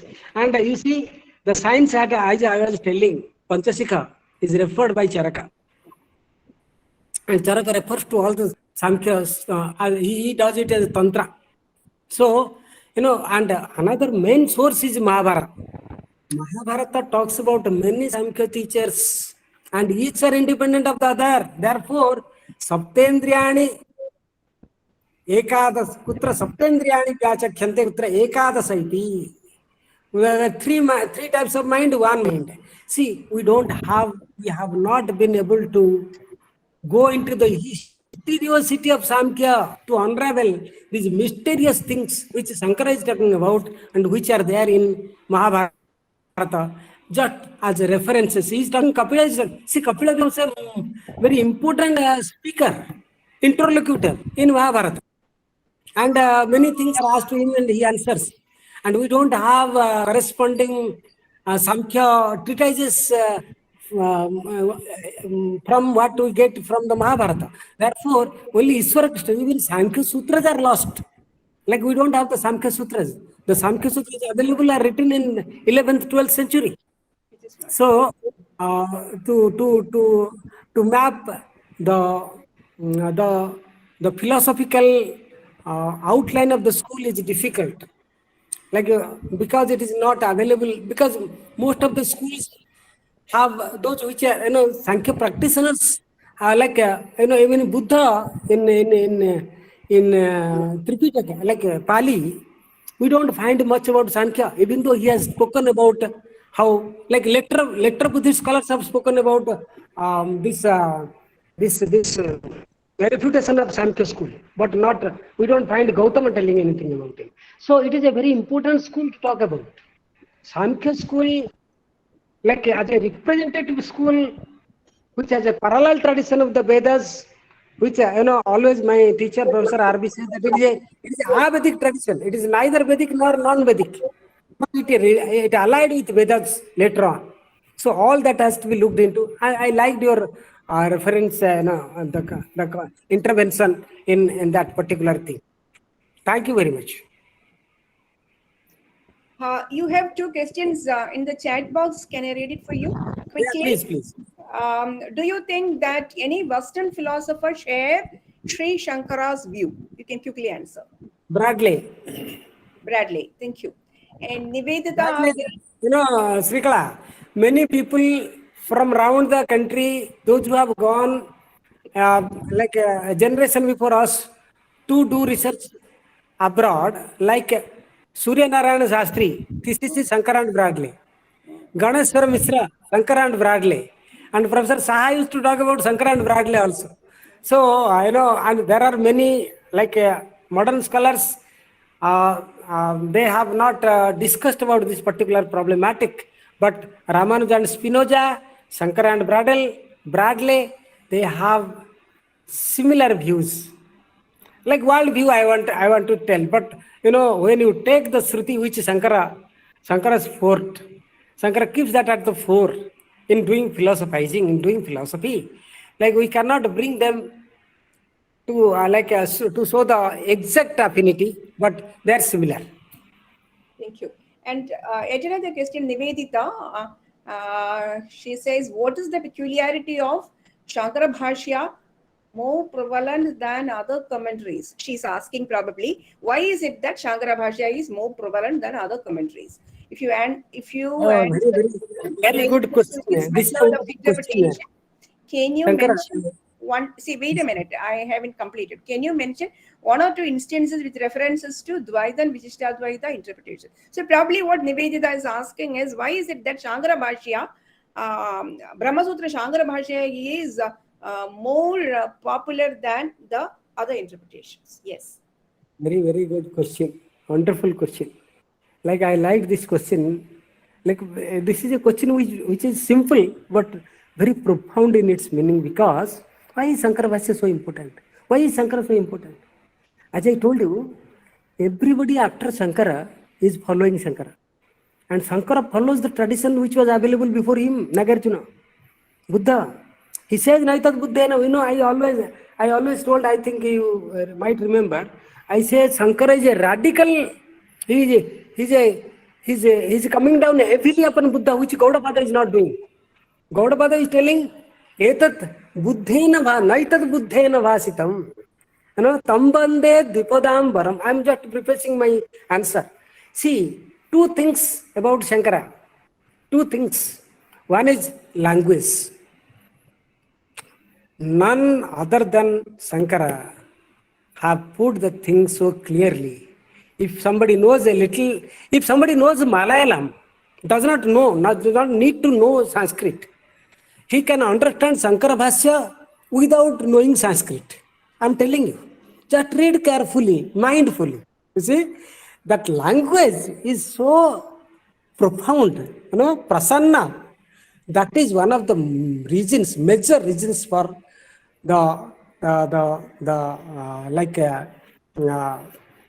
major reasons for the Sankara Bhashya becoming famous. Another thing is the Tarka Sankara has given. Very simple. And third thing is the experiential dimension. What Sankara says and what others say is different in this way, that Sankara says only understanding of your own self. It is Saririkasutrabhasya. You see, it is not the Bhashya which is Madhva, the mystifying the reality is avoided by Shankara following Buddha. That is one of the major reasons for its becoming famous. Srikala. That is why two things, language and reason.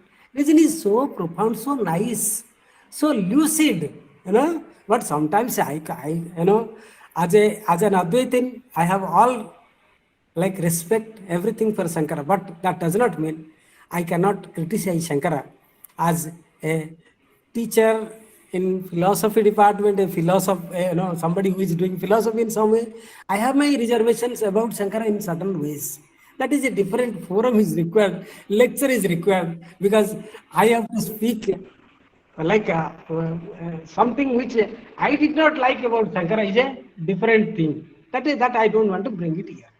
Yeah, but Sankara is clear. Sankara is famous for two reasons. One is language, another is the logic. Simple logic, simple language and simple logic. Also the experiential dimension, which exactly, experiential dimension. Very good, you brought out. Yeah. Thank you so much, and may I have the pleasure to invite.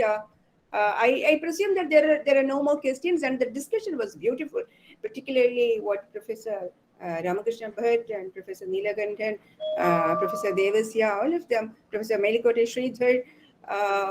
So galaxy of scholars have intervened. I had set of questions, but then I'll reserve it anyway. We keep talking, so we could always resolve the issues amidst ourselves. It is wonderful, and this is precisely what we wanted with this study circle. Probably, we will be able to adjust the timing a little more and keep it within the time limit. So may I have the pleasure to invite the Assistant Director of International School of Sri Shankara Studies, Dr. Shiva, yes, to deliver the word of thanks. Over to you. Thank you, teacher. Thank you. Good evening to one and all. Honorable Vice Chancellor, Dr. Dharmaraj Adat, sir, the chair of this session, Professor Srikala Nair, a renowned scholar, Professor Godabarisha, distinguished scholars, friends, and my dear students, it is my pleasure to express our sincere gratitude to all the dignitaries assembled here to make this inaugural ceremony of Sri Sankara Study Circle a grand success. First of all, I would like to express our sincere gratitude to our Honorable Vice Chancellor, Dr. Dharmaraj Adat sir, for being with us and for inaugurating this Sri Sankara Study Circle, and also for offering all the support from the administrative level.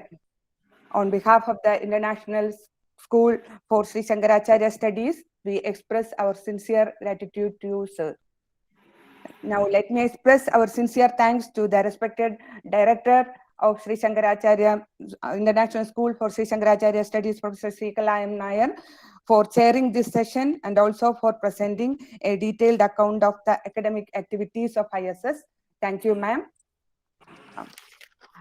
It is my privilege to express our sincere gratitude to the distinguished scholar, Professor Godabarisha Mishra, for providing an excellent interpretation of the gist of Racanaa-aupapatti-adhikarana of Saririkasutrabhasya.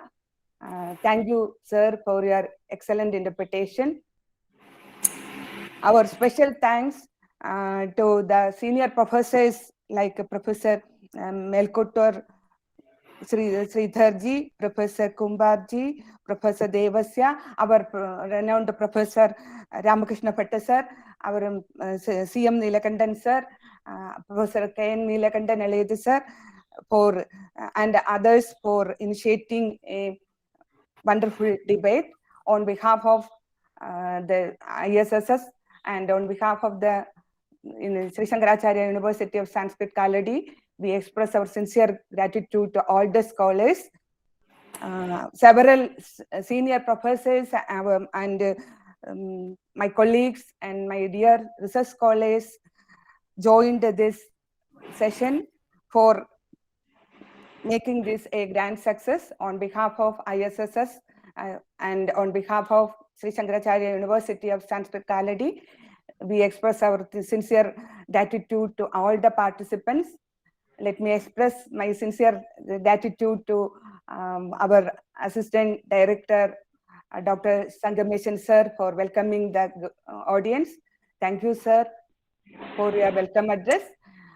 We express our sincere thanks to Shimi, Dr. Shimi, who brilliantly conveyed all the sessions. And once again, I express our sincere gratitude to all the participants. Thank you all. Thank you all, and we remain till we join for the next session. Thank you all. Thank you all.